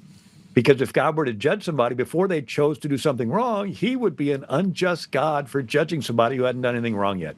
So even though He knows, we still have to do the choosing. Right? So I'm going to let you go on this. I think that you've put a lot of things together. Matter of fact, I'll just read a couple of the comments. He ties a bunch together. I've known and heard much of this, but hearing it all together is good. Already sharing it to my social media. That was from Danster. And people are asking me to ask you questions. I'll ask you those questions privately, but I think we forget about history, and we forget about the significance of history as we kind of plow forward into the future. And just to kind of, I'll give you the last bit here for us. But when you look at what's happening with Turning Point, when you look at what's happening in our country, look at what's happening with our elected leadership, are you discouraged? Are you encouraged? Are you praying that God would maybe stick a hot iron into some people's backs? I mean, what are we dealing with, Doctor? Where are we up against? Yeah, there's always hope. There's always hope, and so it's not a strategy though. Yeah, from my point of view, I think God is pushing the world to a decision-making moment. The Bible says we're the bride of Christ. Well, a bride, I mean, every romance novel builds up to what? A decision-making moment, a forsaking of all others and choosing the one. Right. And so I think God is saying, okay, we're getting closer to the end. I don't know. I sort of view it like a GPS on your phone. If we repent, we can take the long route to the book of Revelation. If we don't repent, we can take the direct route. We're going to get there, right? But it's this idea that we're the bride of Christ, and so He won't force us. It's like we're not robots, and so He's like, but we're getting closer to the end, and He wants to hurry this decision-making process up. So He's exposing the evil, right? He's exposing, people being on fire for Jesus. I mean, Charlie talked about Jesus. I was at his memorial service, and it was amazing to hear Hegseth and Rubio and Vance all talking about Jesus. It's never happened before in my life to have that. But at the same time, you're seeing the curtain pull back and more violent and more evil. And I think God's like saying, okay, I need you to hurry up and make your decision. So I'm not going to force you because you're a free will being, but I'm going to make the choices really clear. God, devil, choose. And so when you view it from the fact that God's allowing all this to see how we're going to respond, hey, if we get through this problem, there'll be another one. We get through that 100%. problem, there'll be another one. There's always, it's the human condition. So why does God allow these problems? To get us to react. And if we're not going to play a good offense, at least let's play a good defense. If the body of Christ is not taken serious, winning the world for Christ, at least don't keep your mouth shut when they want to mutilate a little kid. 100%. Right? 100%. And so this is so my attitude is that it's how we respond. It's us getting involved, saying, "Here I am, Lord, use me." Whether it's going to turn around or not, I'm believing that it is going to turn around. But whether it does or not, I am going to put myself out there to be known for standing out in faith and wanting to do the Lord's will. And it always takes courage. The first ones thrown in the lake of fire are the ones that are cowards. So Charlie was an example of courage. And I think that this is the time for it. And every generation has a crisis. Attila the Hun had an army of 500,000 men wiping out cities across Europe. Genghis Khan kills 30 million people from Korea to hunger. The Spanish flu kills millions. And, the bubonic plague. There's always a crisis. Why does God allow crises? To force us to show whose side we're on. To force us to say, well, I believe in my heart. It's like, yeah, if you love a girl and you never say anything to her and never do anything to show her that you love her, do you really love her? If you just, there's that girl over there, I love her. Do you ever say anything? Did you ever do anything to show her? No. She's getting beat up in the parking lot. Or you're looking out the window and watching her get beat. No, if you love her, you're going to go out there and defend her, right? And so it's one thing, I love God. It's like, yeah, God knew that Abraham, knew Abraham's heart, but he still wanted to see Abraham be willing to take Isaac to the top of Mount Moriah and be willing to sacrifice him. God wants to, people say, God knows my heart. It was, yeah. But he wants to hear some words out of your mouth, and he wants to see some actions if you really believe. So whatever the crisis is, in my estimation, the purpose of the crisis is to force us to have to respond and show whose side we're in. And you're doing that, Joe, in a tremendous way. And that's why I really appreciate your stand and your honesty and your transparency and your right on your opinions. I'm very, very impressed with you. And I just consider it an honor to be on your show. It's an honor to have you on. Thank you. How do people follow you? AmericanMinute.com, and then I do some of the Instagram, and my son does our social media stuff at YouTube. But and I'd be thrilled to be on your show again anytime. I would love to have you back on again. So thank you, Dr. Federer. I appreciate you being on. Thank you for all the work that you're doing. Thank you for the education that you're giving people, especially on this show. And thank you for the tireless efforts to go around the nation and to speak at Turning Point USA events, and maybe to calm a little bit of the waters that are causing some of this co-opting to happen of what I can only consider one of the most powerful movements ever to happen in my lifetime. Yeah. I texted Lucas Miles yesterday and says, we need to get an army of praying grandmothers for Turning Point in this movement, because this is a spiritual attack. And I agree. And so whether it gets organized or not, I want to ask the listening audience and viewing to not just read the news, but pray for Turning Point, because it is a powerful tool that has the potential to save the country and motivate people for the midterms. I agree. Dr. Federer, thank you. God bless you. Thank you. He's probably one of my favorite visitors, and I say that about certain visitors that come on, but Dr. Federer is a walking encyclopedia of knowledge, and I find it interesting that I was reading the book. I literally was reading the Sex and Culture book. I believe that I got it from his book when I started just perusing through his original book about socialism. But I wanted to I just looked it up, and I couldn't find it anywhere. So then I went on the scouring event and found it in PDF. So I did put it in the comments if you want to read it. It's a really good book. And then read Dr. Federer's book on socialism as well. I think that's super interesting. That leads me down a path of just other things that I talk about quite often. And as I talk about Tina Peters and the government and kind of the apparatuses that we come up again, I did ask the question, like, who are the antagonists? Who are the influencers that are maybe taking shots at Turning Point? And look, I I've said it before, I don't always agree with what Turning Point does. I didn't always agree with what Charlie said, but I always agree with what Charlie did, right? So he would say things, or he would, there are things that he just wasn't going to talk about, that he wasn't going to support. And it's not that he didn't have an opinion of it. He was just very quiet about the fact that if he had an opinion and someone said, well, I told Joe that this, or I told Mike that this, and it's absolutely the machines, it would cause a problem, and the fact that it would cause a conflict, then we'd have to have an opinion on it. So he was very tight-lipped about certain things, and not things that I agreed with either. But the other side of this thing is that we just talked about a void. We have a void in what we deal with collectively as well, like you and I. Like, we have a void that got created by faith. And you know that there's a void because there are many people that don't consider Mormons Christians, yet the Mormon church worships Jesus. So they're like, well, but they had this prophet, his name was Joseph Smith, and so I say, well, who are you to say that he wasn't a prophet? And the God that would use prophets, if God has used prophets through the last 4,000, 5,000 years, he has. I mean, it's like, so now we get to decide who's the prophet and who isn't the prophet. And remember, they didn't believe that Jesus was the Savior, that he was the Messiah. They killed him. And yet today, 2,000 years later, we're like, well, Jesus died on the cross.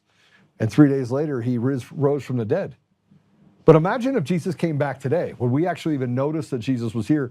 Would we even accept that? Or would we flog him and do the same thing that we did 2,000 years ago? Well, the human condition is that we're being conditioned in a secular environment to forget about Jesus altogether and to believe that it's a fairy tale. And they use bots and they use all of this information in the social media environment to drive away to the one singular thing that I know absolutely that is true, and that is the devil is trying to convince every one of you that he does not exist. And he's doing it through the lens of saying that Jesus doesn't exist, that God doesn't exist, that everything you do in life doesn't matter. And that is allowed for the slippery slope of people not having any sort of moral aptitude. They're not held to any standard. It doesn't matter if you put your hand on a Bible, because you can violate that oath of office by just justifying your position, that a means justifies the end, no matter what it does. And if it isn't true, then why is it that rape on the streets of Britain, let's say, are 25, 30, 40,000 people a year? Or a young child that's 12 years old comes out with a knife and a hatchet to fend off a rape gang member, and she is the one that is charged. She is the one that is punished. See, we're in an upside down world, yet we wouldn't see it, we wouldn't recognize it if it was right side up. We don't know if what they're saying about Charlie Kirk is true or untrue. We just know that the whole idea of this vacuum that was created by Charlie Kirk dying left a void that has been filled up with something that can only be described as not good. And the people that were friends with Charlie Kirk turned so quickly on the idea that it was conspiracy and that other people in his circle are somehow responsible for his death. But were they? I know a few things to be true. I know he wasn't shot with a .30-06. I find it very, very peculiar that there's this lone gunman in all of these different environments. You have a 20-year-old that climbed up on the roof in one of the walk past Secret Service, walk past this. I'm talking about President Trump being shot at. And then if we lay that aside and we just talk about the guy that Ryan Ruth or whatever his name is that was hanging out in the bushes in Mar-a-Lago, and President Trump wasn't even scheduled to go out on the golf course but ended up going out, well, how did he know? And you say, oh, it's just a coincidence.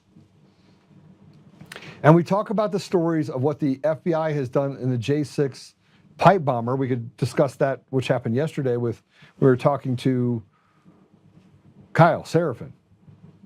And the information that we were able to tell you definitively that this is true, that you have suspect number 3 and you have suspect number 2 or undisclosed party number 1, 2, undisclosed party number 3. You have the person that lives next door that happens to work for Capitol Hill Police that was firing on protesters on J6, who then went to work for the CIA, has absolutely no footprint.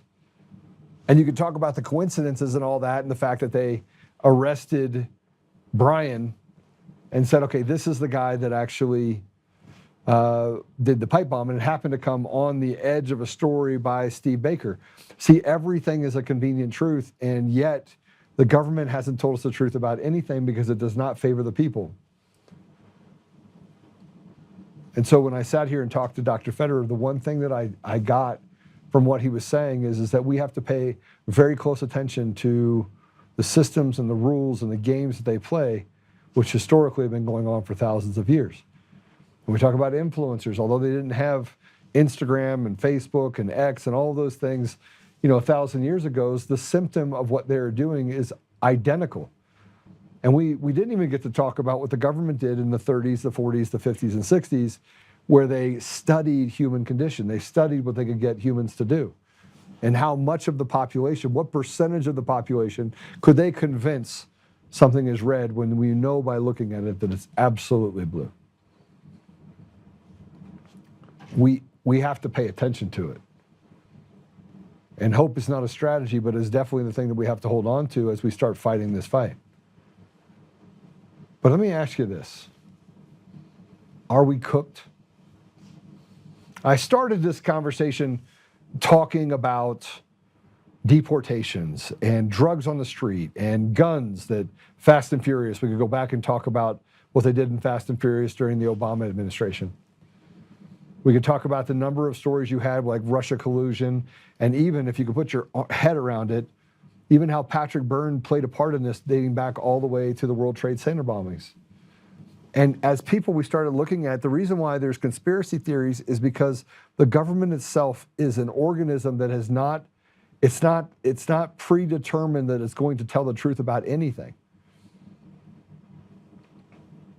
And when we talk about taxes, and we talk about, I had this conversation today specifically about taxes.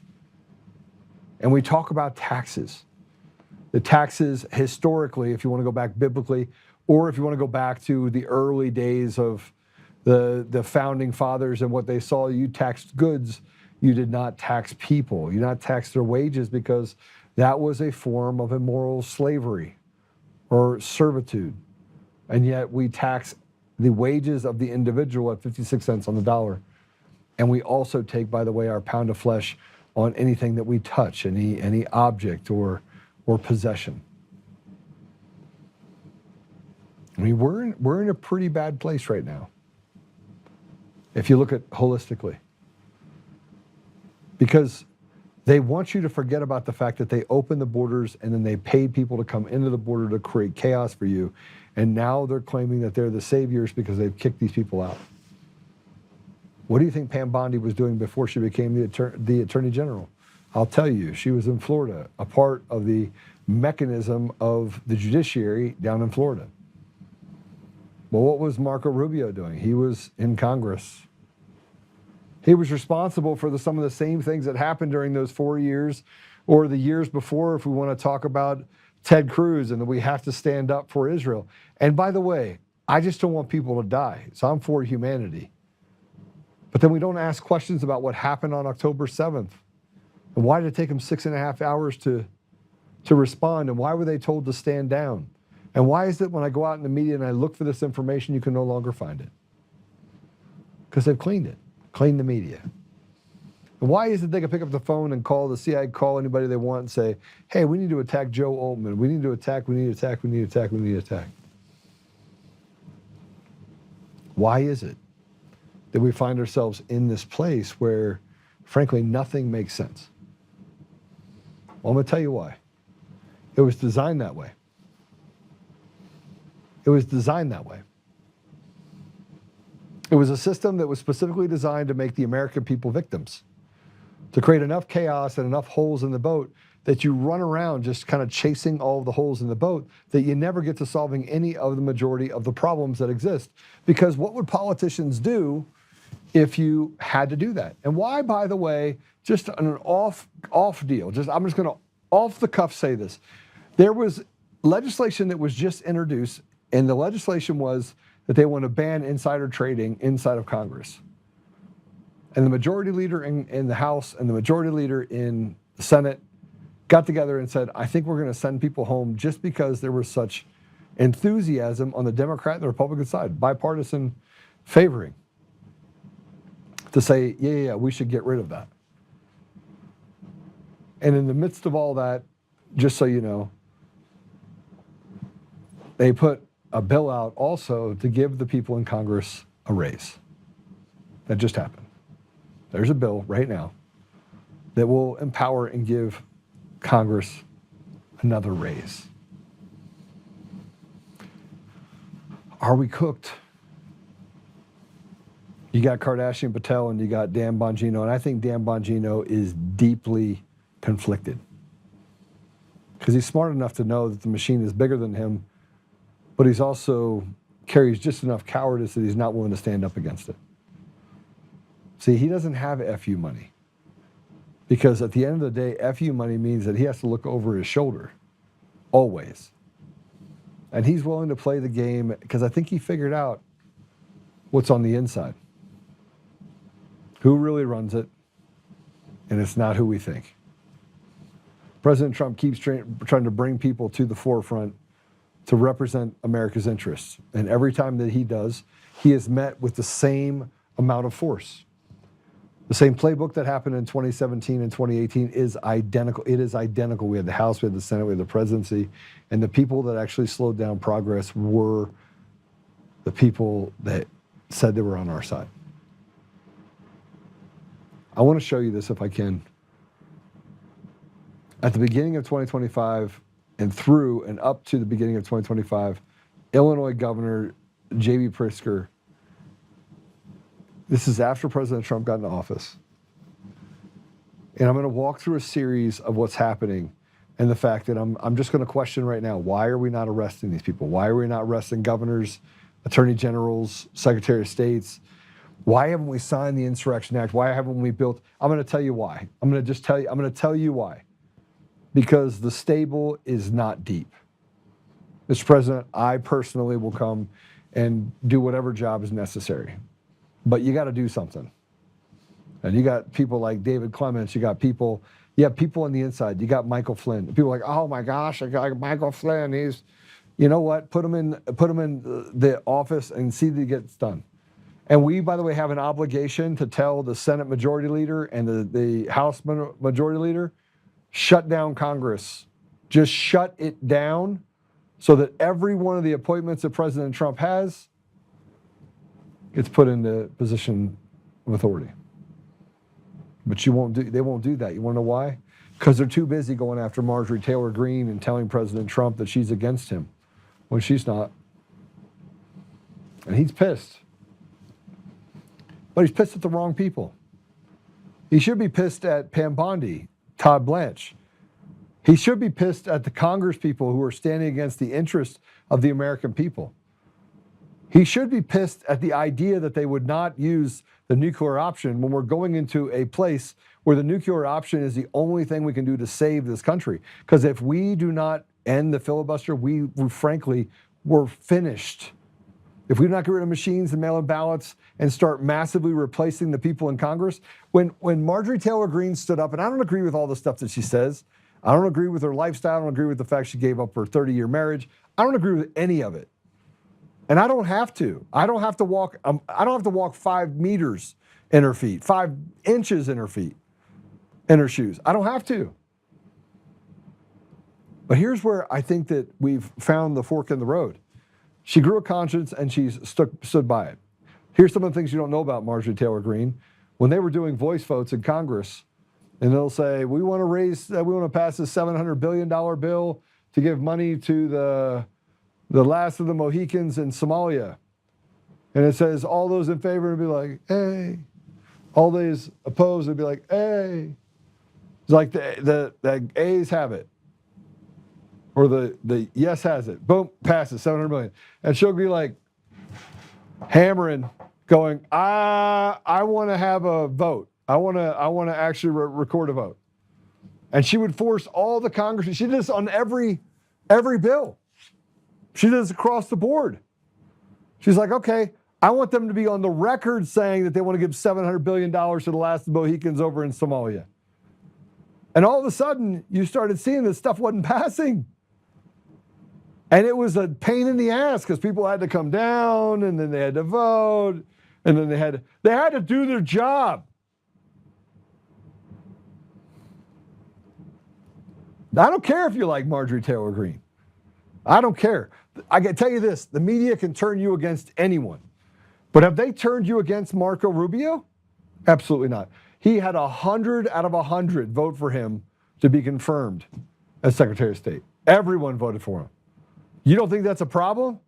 When everyone thinks that they're okay, that means they're all in on it. Set that aside. How about Ted Cruz? Does the media go after Ted Cruz? Nope. How about Jim Johnson? I'm sorry, Jim Jordan. Anybody go after him? Nope. Mike Johnson? I mean, the more you get into it, the more you're just dealing with a bunch of thieves. And that they're all in on it on both sides. But I want to show you something because this is why they don't care about the American people. And if we had a jelly bean jar, the jar is the federalist system and the jelly beans are the state system. They all are encompassed in one. But the federal government is the ability to protect its people. It's designed to protect the federation of states, the holistic nature of the states. Well, here's what Pritzker has done since the beginning of 2025. Go ahead and play it. A report now on sanctuary policies in the state of Illinois. Immigration and Customs Enforcement saying that Governor Pritzker is overseeing the release of more than 1,700 dangerous criminal illegal aliens since the 20th of January, including murderers, pedophiles, and kidnappers, sending them back into neighborhoods and putting American lives at risk. It is turnstile justice, and there's more of that coming up. Okay. Here's this. Pritzker has a bill called HB 1312. You're going to want to hear about this. Play it. These set of laws set limits on where exactly federal agents could make immigration arrests. This comes, of course, after the state legislature passed a package of legislation following widespread immigration crackdown across the Chicagoland area. Today, Governor Pritzker did sign that package of legislation, this taking place at the Little Village Community Church. The state of legislation bans immigration arrests at or near courthouses. It also requires colleges, universities, hospitals, and daycares to set up policies for dealing with immigration enforcement and prohibits these establishments from disclosing the immigration status of students, patients, and children. Last month, a daycare worker was arrested by federal agents in Roscoe Village at the start of the school day. The governor says these laws expand legal protection for Illinois residents as immigration enforcement continues. Our people have been forced to live in fear. Everyday activities like dropping off the kids at school, going to the park with your family, going to the doctor, showing up at your job has meant risking your safety and your livelihood. Fear and intimidation have been visited upon us by fellow Americans. It's unconstitutional. These new laws also allow residents to sue federal officers who violate their constitutional rights. Now, the Department of Homeland Security has reiterated that they are going after the worst of the worst during these operations. We also reached out to the Department of Homeland Security for comment regarding the governor's actions he took today, I should say, and we are waiting to hear back from DHS. All right, let me ask you a question. When did it become a play where you could do something and break the law and they become our people? Tell me how that happened. And this is the soup salad of the left and the lack of just any sort of character on the right. Stolen elections have consequences. They've been stealing elections for a long time. They have massively stolen the character and the ethos of our nation, and we're sitting here watching it happen. But here's what's happening. Republicans they're standing up, right? Wink, wink, eye, eye. Let's create chaos, another hole in the boat. And they're talking about how do ICE rioters in Illinois know to show up at the exact time and place that they're doing it. It's an inside job. Play it. You will be held accountable for your actions. You will be held accountable for your actions.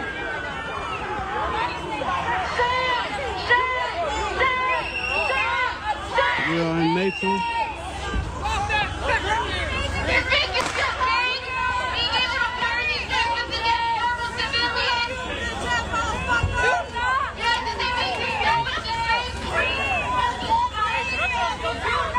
SRT, let's move. Sir, go back, go back.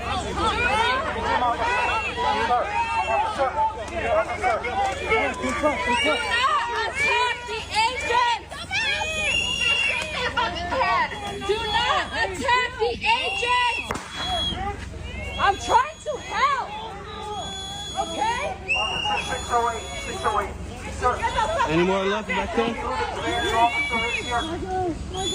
You identify who is trying?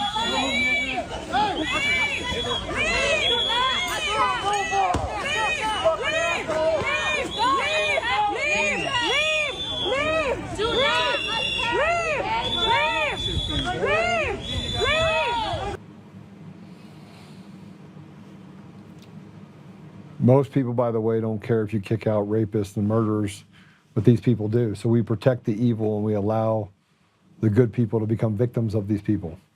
Over 1,700 people who have committed rape, murder, assault, all being protected by a governor that wants to tell you that the federalist part of our country doesn't exist anymore.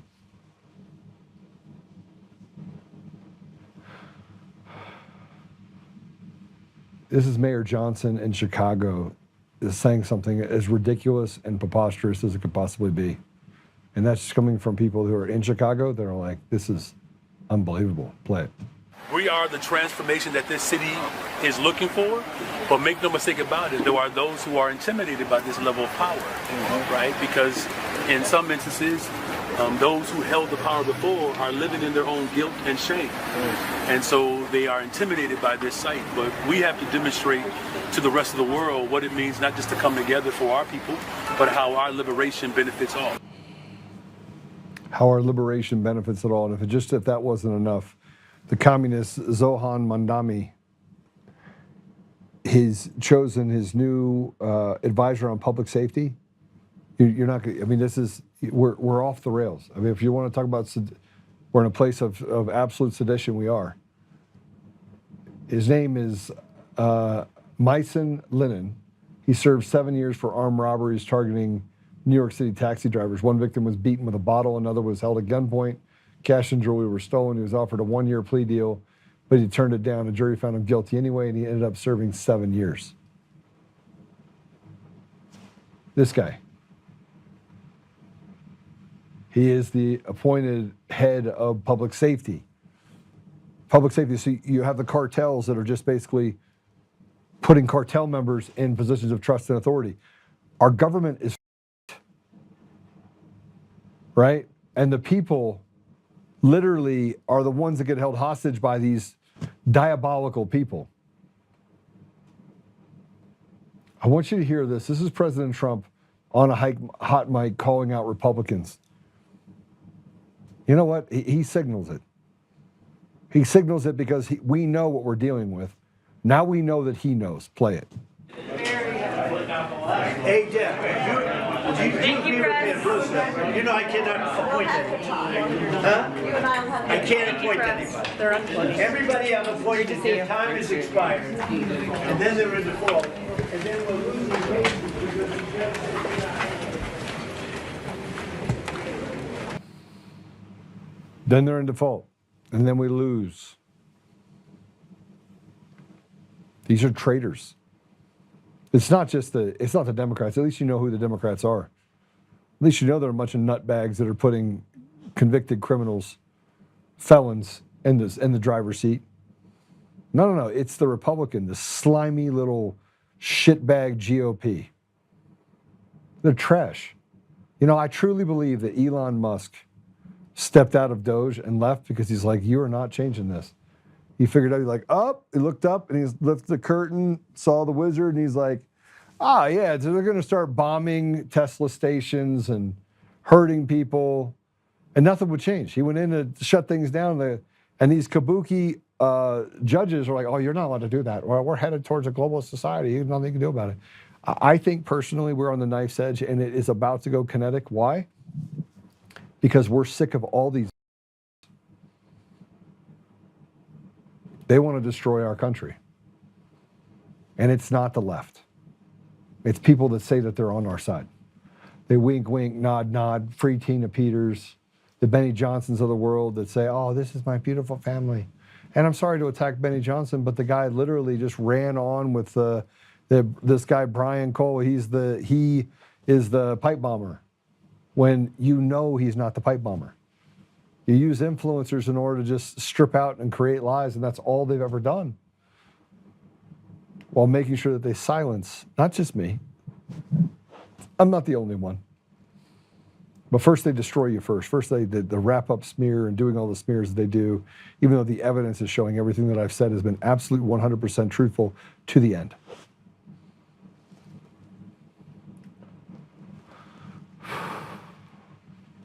You're not going to believe this. Attorney General Chris Mays, and Chris Mays is the Attorney General in Arizona who asked for more DEA agents because they need to help fight the Mexican drug cartels. Not only did she not send the additional 50 agents, but she took 60 back. Go ahead and play it. If you could have the resources you wanted, what would they be? What would you be doing in order to truly limit the amount of fentanyl that is coming in this country? So, recently I sent a letter to Pam Bondi, and I said, Dear Pam, please send me an additional 50 DEA agents at a minimum down here to Arizona, because these are the folks that help me fight the Mexican drug cartels. And not only did she not send me 50 additional DEA agents, she actually took 60 DEA agents out of Arizona and took them to places like Washington, D.C. so they could patrol Foggy Bottom and pick up trash and run around after immigrants. That is not what we need. What I would call upon Pam Bondi and Donald Trump to do is to bring us back these agents and bring them back to do their actual jobs. And I will tell you, I know these folks. They want to be going after the Mexican drug cartels. They want to be protecting this country against the scourge of these drugs. They want to be going after money laundering. We have 1 out of every 10 federal prosecutors now doing immigration enforcement, where they should be going after these drug cartels. Those are the kinds of resources we need, and we need a president who will allow them to go back to do their jobs. I just saw the comment where it said, Joe, she needs more time. By this time, there was over 800 Americans that were sitting in a gulag. Don't tell me you need more time. Well, we don't have military tribunals yet. Go get them. You're sitting in the middle of an insurrection right now. Sign the Insurrection Act. Do whatever it is necessary. Pull the Band-Aid off. Wait till the day after Christmas. I don't care. Signal to us that something is happening, Pam Bondi. Signal. Do something. Not more bullshit about we're going to investigate. Get Tina Peters out of jail. How about that? How about you just walk in there with a strong arm and say, listen, she is a witness in a federal crime, and these states committed the crime. We're taking her. What are they going to do? Tell them no? Oh, well, you can't do that. Yes, you can. Yes, you can. You just choose not to. So if you choose not to, how do you expect us to stand up for you, Pam? Here's a harsh but much needed message from all of us to you, Pam. And you know what? I literally said, okay, maybe, benefit of the doubt. I'm done with the benefit of the doubt. I'm done with it. I'm done. You don't deserve the benefit of the doubt. Why would you deserve? Okay, let's just go. Let's go on and let's talk about all the points of hopium that we got. Oh yeah, we're coming in, guns a-blazing. President Trump did everything he possibly could on day one. And these people have stood in his way the entire time. But I've seen some of the round robin meetings. President Trump has to be shaking his head like, if this was my company, he would have fired all of them. He would have fired them all, every single one of them. Okay, you hire slow, fire fast. He would have fired all of them. But he has to contend now with the media, and he has to contend with getting a new person put in office. So now he's stuck, and we, on the other hand, get the bearer of it, and we want to go after President Trump. I know he's looking at it like, I cannot believe I got bamboozled again. Play it. A message to Attorney General Pam Bondi from Jeremy Harrell at LFA TV and pretty much everybody else in this country who put it all on the line to vote for Donald J. Trump 3 times. Why does it take Donald Trump to have to go on Truth Social to get you to do your damn job? Everybody knows you're not doing your job. Everybody. Everybody knows that the Somalians are guilty. Everybody knows that Schiff and Swalwell and all these people are guilty. Nobody cares anymore about, the rogue judges. The last administration didn't care about that. They locked people up in gulags and they gave them no due process. And now you're running out the clock, Pam Bondi, and you're making Trump look bad and you're making MAGA look bad. You are a problem in the administration. It's pretty bad when we have to call it out, knowing that Donald Trump may even get mad at us for calling it out. But we're going to call it out. There is very few of us who think that you're doing your job, Pam Bondi. And if anybody loses any elections, it's going to be based on the fact that that promise and that promise alone wasn't kept. We know Donald Trump is working 20 hours a day for America. There's not much more he can do. So what does he do? He delegates to people like you, Pam Bondi, to do your damn job. Why is it taking so long? Why are you filing in districts where you know you're going to lose? Why are you weak? Why do every time we see you, you say your lips are firmly placed to President Trump's ass, but you're not going after the people who have committed the crimes? We already know that they're guilty. We don't need you to do another Fox News hit. We don't need you to go on and do a press conference and act all tough by saying, because of President Trump's leadership, we are coming after you. You will find nowhere where you can hide from this Justice Department. They don't have to hide. All they have to do is go to work every day. You got Adam Schiff talking shit every day. You've got Eric Swalwell talking shit every single day. What about Fannie Willis? What about Jack Smith? You really need to have time to investigate? We already know the laws they broke. What about Ilhan Omar, who we know married her brother because we've seen the documents and we've seen the testimony? What are you waiting for, Pam Bondi? If Trump replaces anybody in the administration, it should be you. Everybody knows it. It's pretty bad when Tulsi Gabbard, a Democrat, goes harder than you do. It's pretty bad when a former Rhino establishment man like Marco Rubio is the star of the administration. It's pretty bad when RFK goes harder than you do. Pam Bondi, you have been weak. You've been inefficient. And I don't care how good of a job President Trump tries to say you're doing. We know different. Get off your ass and do your damn job, or vacate the seat and put somebody there that will. That's my message to Pam Bondi. If you agree with it, share it. If not, I don't know what to tell you.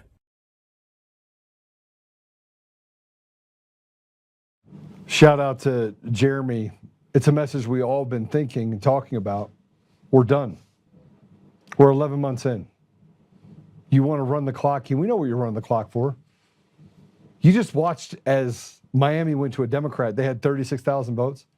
36,000 votes in Miami. Really? You believe that?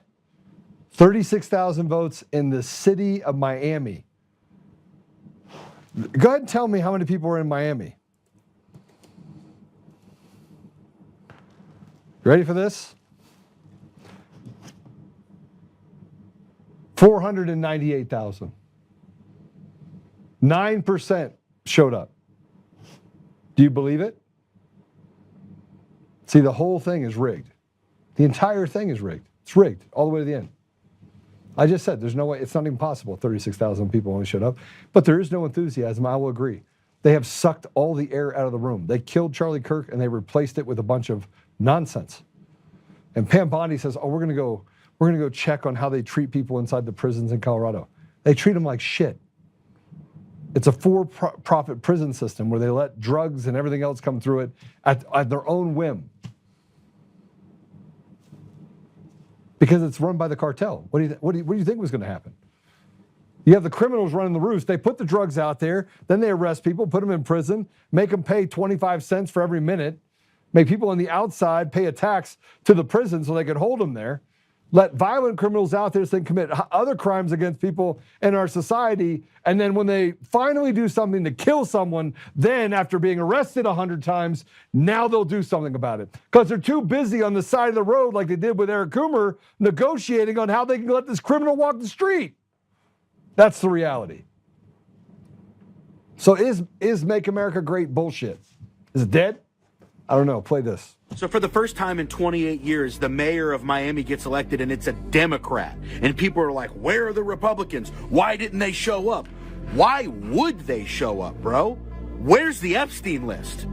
Where is the accountability for COVID and the scam that happened to all Americans, where the big corporations got bigger and the mom and pop shops had to close, where they literally shut down the truth about medications that were helping people and watched them die? What about justice for the people that were mandatorily required to get the vaccine? They got it, and now they're having heart issues because they're DMing me all the time. Some of them 1 foot in the grave. Where's the accountability for the freaking Russiagate scandal, where the actual president of the United States plotted and told the mainstream media to go along with it while they lied to everybody and tried to subvert the will of the American public by making everybody think that Trump was involved with Russia? Where's the accountability? I'm glad Trump sealed the border, but we're having slower deportation rates than Obama did. And at this pace, it's not going to put a dent in it. How's your guys' grocery bills, by the way? Way lower? Mine aren't. My gas is down 40 cents. Neat. Everything else, still shit. Now, it's only been a year, Ross. You got to give these things time. We don't have any time, bro. Do you know how fast the Democrats move when they're actually in power to flush everything down? They don't ask permission before they implode the country. They ask forgiveness. But except they don't actually ask for forgiveness because nobody even tells them anything about it because none of them are being held accountable, bro. They just seem to magically get away with it. Where's the accountability? Why would Republicans show up to vote? They should, because the last thing we want is to see what's going to happen if they don't. But it's starting to feel like the two wings of the same bird thing. Like, bro, you shot all the people that we like. Rand Paul, Thomas Massey, Marjorie Taylor Greene. These people at least said stuff that we're thinking. And Trump hates them to death and loves Lindsey Graham? What? The dude who nonstop desires to go to war? It's hard to care about politics. The only thing I can tell people to do is to get really proficient at business and get proficient at using social media for business, because at least you can make progress in this category. And I'd love to help you do it. I take people by the hand and show them how to become successful at social media and successful at the business side of social media so that you can actually grow. Links in the bio. I'd love to help you. But honestly, that's the basket I put my eggs in now, is how do I become independently successful so that regardless of how stupid the leadership is, I'm capable of thriving. And I'm in a position now where I think you should be doing the same thing, dude. Yeah, get out there and vote, because the alternative is terrible if you don't. But at the same time, call these people out and tell them that we demand a certain amount of accountability. And if we don't get it, that only leaves us one option, bro. And nobody wants to see that.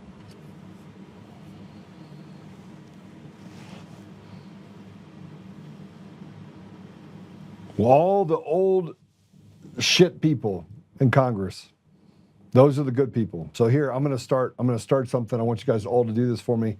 Here's the exercise that I want you to do. At Dave Clements, I want you to do this. I want you to go, and let me just tell you what his handle is on X. I want you to do it on all platforms.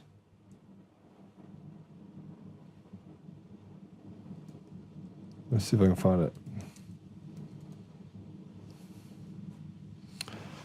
It is at the PROFS record, at the Prof's record. I want you to put I want you to tag POTUS, at POTUS. Replace Pam Bondi with David Clements. I already know David will go to the mat. I already know that he's out there fighting. I already know it. He puts that story out every single Sunday.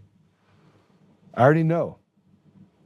So I'm just going to tell you right now, go to every one of the links. Go to the video that we have right now. If you're watching it right now and you're on any channel, I want you to say at the prof's record should be the Attorney General, and then tag POTUS, at POTUS. And if you're on Facebook, do the same thing. You have to find it. I think it's at David Clements, and find him there. And if you're on Rumble, just put it in the comments. At the professor's record, let it be said that 1,000% that Dave Clements would be a pick for Attorney General because he gives zero shits. If there were shits to be given, he'd be like at negative 5,000. And he has a bone to pick, and blood is all he's searching for right now, is that he wants the people, he wants the devil's blood. He wants them to pay. The person that should be the Attorney General is someone that cannot be bought. The person that should be the Attorney General is someone that, frankly, has done nothing but just been centered, God-centered, but also has been a warrior. That's David Clements.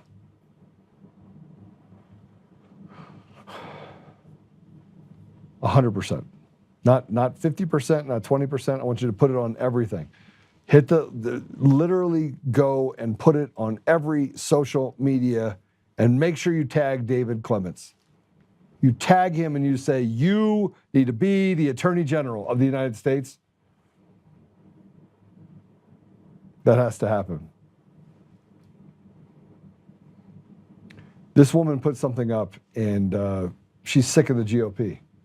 She's not even it's not the GOP. We don't even know who runs the GOP right now. It's all bullshit. The whole thing's bullshit. So out of touch, man. Out of touch with reality. Play it. Good morning from sunny South Carolina. Did you see the mayor's race in Miami last night? That was disappointing. I remember years ago when Ronna McDaniel was in charge of the RNC, and I was like, man, she really sucks. She's not doing a good job. We need to replace her. And we did. And I don't even know who replaced her because they aren't doing a very good job either. I am so sick of the GOP altogether. Can't believe I'm saying this, but I am. I'm finally going to say, maybe we do need a third party. Republicans, you guys are spineless. You have no balls. You guys do nothing to support Trump and the agenda. Democrats, you guys are impeachment crazy, love illegal immigrants. You want boys in girls' bathrooms. You guys are mentally ill. Maybe we could have the party of America, the American Party, the Patriot Party, maybe the I'm tired of both sides bullshit party. I don't know, but this isn't working.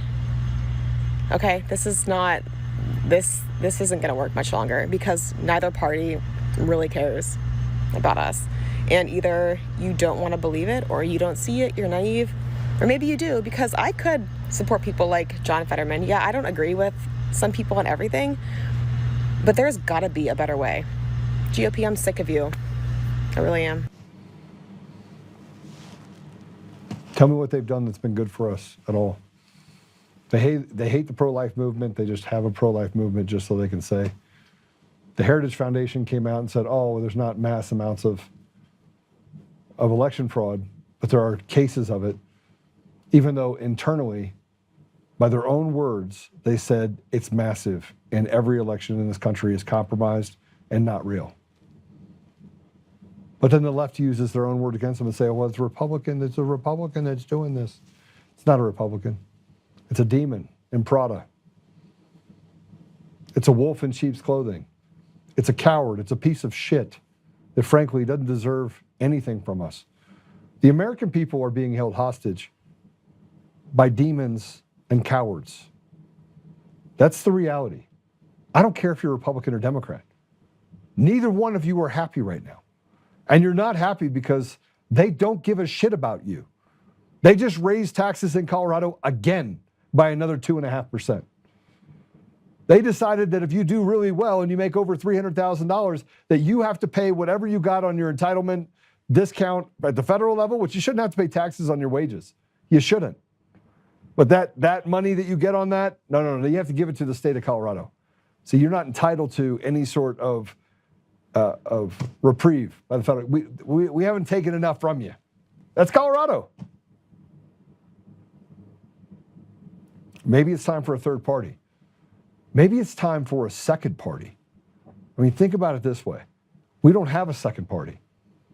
The Republican Party is rotted to the core at every level. And everyone says, well, Joe, that's all you got. But don't worry about it. You have Conservative USA.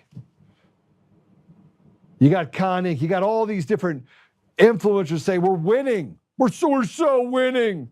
We're winning. We haven't won one thing. That's not true. We won in Tennessee. We won in Tennessee. In a plus 35 Republican area. The bad part about where we're at right now is you guys don't even pay attention. You don't even do the things that are necessary in order to get it done. I'm sitting here looking at it. Not one of you has actually tagged the professor. You got 390 of you or 400 people on X that are watching right now. Not one of you went in there and tagged the professor because you don't believe it. Because you're like, oh yeah, but I don't really know. He's never been an attorney general. You don't need to be a captain of a boat to push the paddle. You don't need to be a professional map reader to drive a car. There's something called the Captain Obvious. President Trump, before he got into office, had no political experience. They're like, oh, it's going to be a total disaster. And it was the complete opposite. Energy prices went down for Americans. More money went into their pocket. We went through a great amount of prosperity. Things were really great. And then they dropped COVID on us. And we've forgotten more about what they did to us. They victimized Americans and people around the world. But more Americans, because millions of Americans died at the hands of these diabolical pieces of shit. But you forgot about it. You lost your grandmothers, your sisters, your brothers. Some of you are still having to be forced to get a COVID vaccine. And it killed some other people and maimed some of you. And it killed some other people and maimed some of you. But if you're in Canada, by the way, their solution to if you're vaccine injured is euthanasia. Just kill yourself. I know we did harm to you. Now, we've never addressed Big Pharma. We've never addressed the big 500,000-pound gorillas we know are problems in our country. We can't even arrest somebody for committing crimes against Americans during the 4-year hiatus, or whatever you want to call they did, this holiday of evil that they had during the Biden administration. Now, we're good. We still have the Supreme Court at least. Do we? I couldn't have put it any better than what was just put here on this. This is a post. If the left regains power, what do you think happens if the left regains power? Well, let me just tell you what happens if the left regains power. This should make you happy. If the left regains power, there'll be a crackdown on social media speech. It's already happening, by the way, on TikTok. Try to be a conservative and operate anywhere where you actually say anything about the better or greater good. You cannot do it. And we had it to where we got rid of TikTok. It was gone. Like, take it down, get rid of it. No. It became the big bad wolf that now gets to act with impunity. And the only thing you see is them bashing cops and the radical left agenda. It's all you see. Furries and gay people. That's it. That's America today. Mass amnesty for 30 million new voters.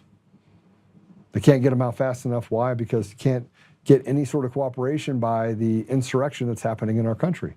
You can't get anything from it. How are you going to get people out if they just want to protect murderers and rapists and things like that, put them back on the street, make sure that we can release all those people out there, and then send out a band of 100 protesters to cause harm to the ICE agents who are just doing their job.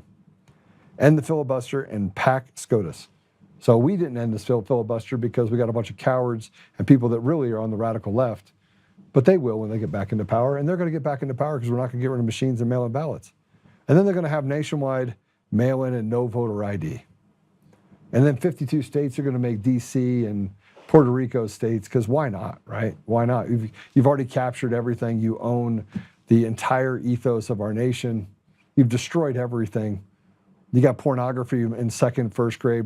Hell, when they come out of the womb, just put them in front of some porn and convince them that when they're a baby that they just want to be a boy. Matter of fact, being a boy, just make them into kitty cats. That's what's going to happen when the left regains power. They're going to abolish the Electoral College, make it mob rule. MAGA is going to be arrested and debanked. And once the left takes power, they'll make sure we never get it back again. We knew going into this that would be the case.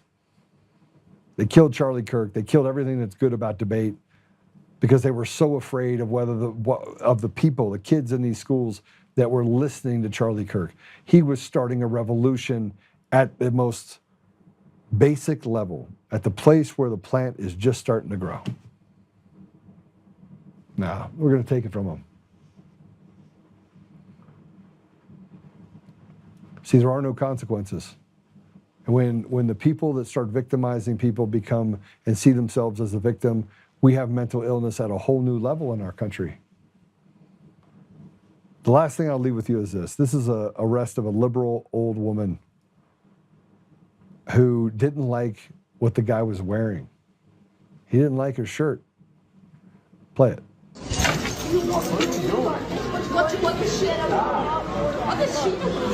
Hi, Alexandra. So here's the situation. Yesterday you had an incident in there, correct? All right. Okay. There are charges for battery. I'm going to have to place you under arrest for battery. You're trying to arrest me? Yesterday. Did you know what he did to me? Threatened me. They said, I'm gonna shoot. I'm gonna shoot. He started it. See? He pushed me again. I didn't do anything. I just stepped in front of me and I said, well, I don't like what you're wearing. This is crazy. I'm just a citizen, a law-abiding citizen. I didn't come here to make some crimes. This is so unjust. It's so unjust. George Floyd could take a knife, put it to the belly of a pregnant woman, be arrested over and over and over again. They arrest the cop because he's passing counterfeit money. A known drug dealer and a guy that basically has terrorized the neighborhood. But no, he is the poster child for police brutality. Only we found out that wasn't the case, but Derek Chauvin's still in jail. And I'm not an apologist for the police. Not at all. I think good cops are good cops, bad cops are bad cops. I think more often than not, we expect people to be virtuous and be good people. Frankly, it doesn't always happen. You got to take the good with the bad. But that's not what's happening in our society right now. It's not what's happening in our country, in our state. It's not happening anywhere. We're captured by evil people that see you as an inconvenience, but they also see you as a slave. This is what's happening everywhere. This is not, a small part. I mean, you could go on TikTok. You will have 100 people, 1,000 people, 2,000. There's no shortage of videos where they're saying, hey, I need your license registration. You're doing 55 and a 35. I wasn't doing that. I'm not giving you anything. Cause chaos. Just hoping that the cop slips up and makes a mistake while he's actually executing the arrest. But then the courts step in and they're like, you can't arrest her because she's black. So you got this entire sense of entitlement. It's like they took the playbook out. And then you have to use the race card while they basically demoralize and lie about white people. It's unbelievable. What's the answer? Get rid of machines and mail-in ballots. Ask President Trump to get rid of Pam Bondi and replace her with someone that's sensible. His name is going to be David Clements. I think David Clements will walk in and he'll just start arresting people. And you said one side you have grand juries, the other one is that you can have a warrant for their arrest. Write up the paperwork, have them arrested.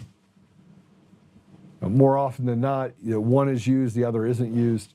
The judges are still rotted out to the core, which means you're going to have military tribunals, or you're going to have to sign the Insurrection Act and get to a place where you can have sensibility, because if we don't reset things across this country, we are finished. And we don't have any more time. There is no more time. If we have primaries for things that are coming up in February, March, and April. And leaving this country is going to be a mass exodus. But where do we go? Russia? We go to Russia? Is that the place we end up going to? Or the only place where some sensibility? How about China? Maybe we just go to China. Just go live with the Chinese. Because they're ultimately the enemy, right, of the radical left? I don't know. Where do we go? You can't go anywhere. If we don't save this country, we have nothing to go back to. There's nothing left. They're going to take everything from us. And then ultimately, I'm going to tell you, well, the World Economic Forum has not missed in the last 20 years. They have not missed. Global climate change, you still hear about this global climate change. You don't hear much about it right now. Why? Because they're putting that aside while they have all the rest of the chaos that they're creating.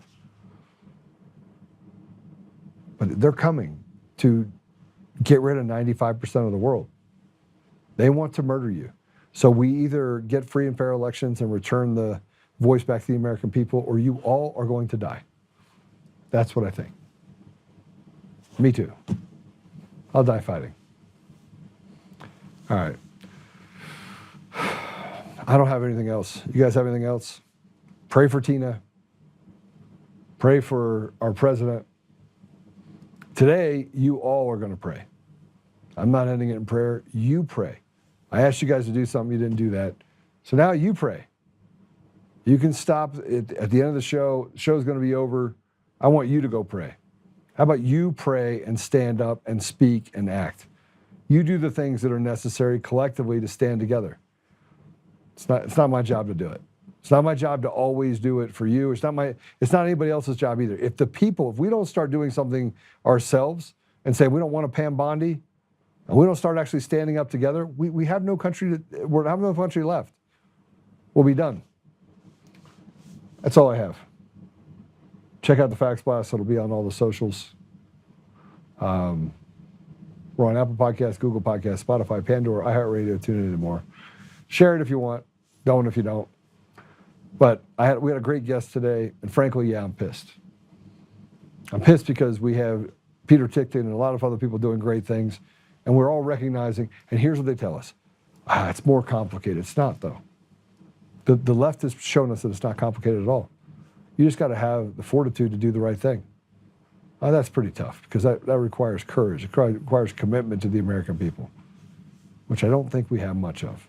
So there you go. God bless you all. I'll see you guys tomorrow.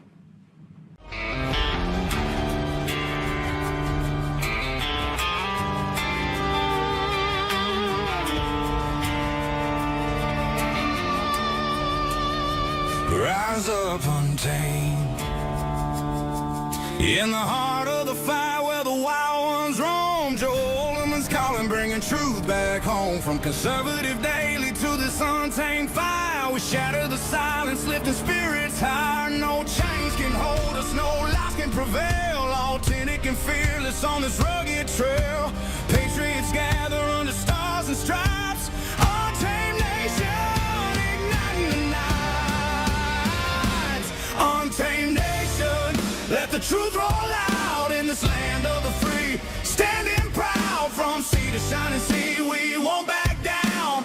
Catch the fire, wear the crown. Untamed nation, it's our battle song, motivating hearts where the brave belong. Yeah, untamed and wild, forever strong. Play it again all night long.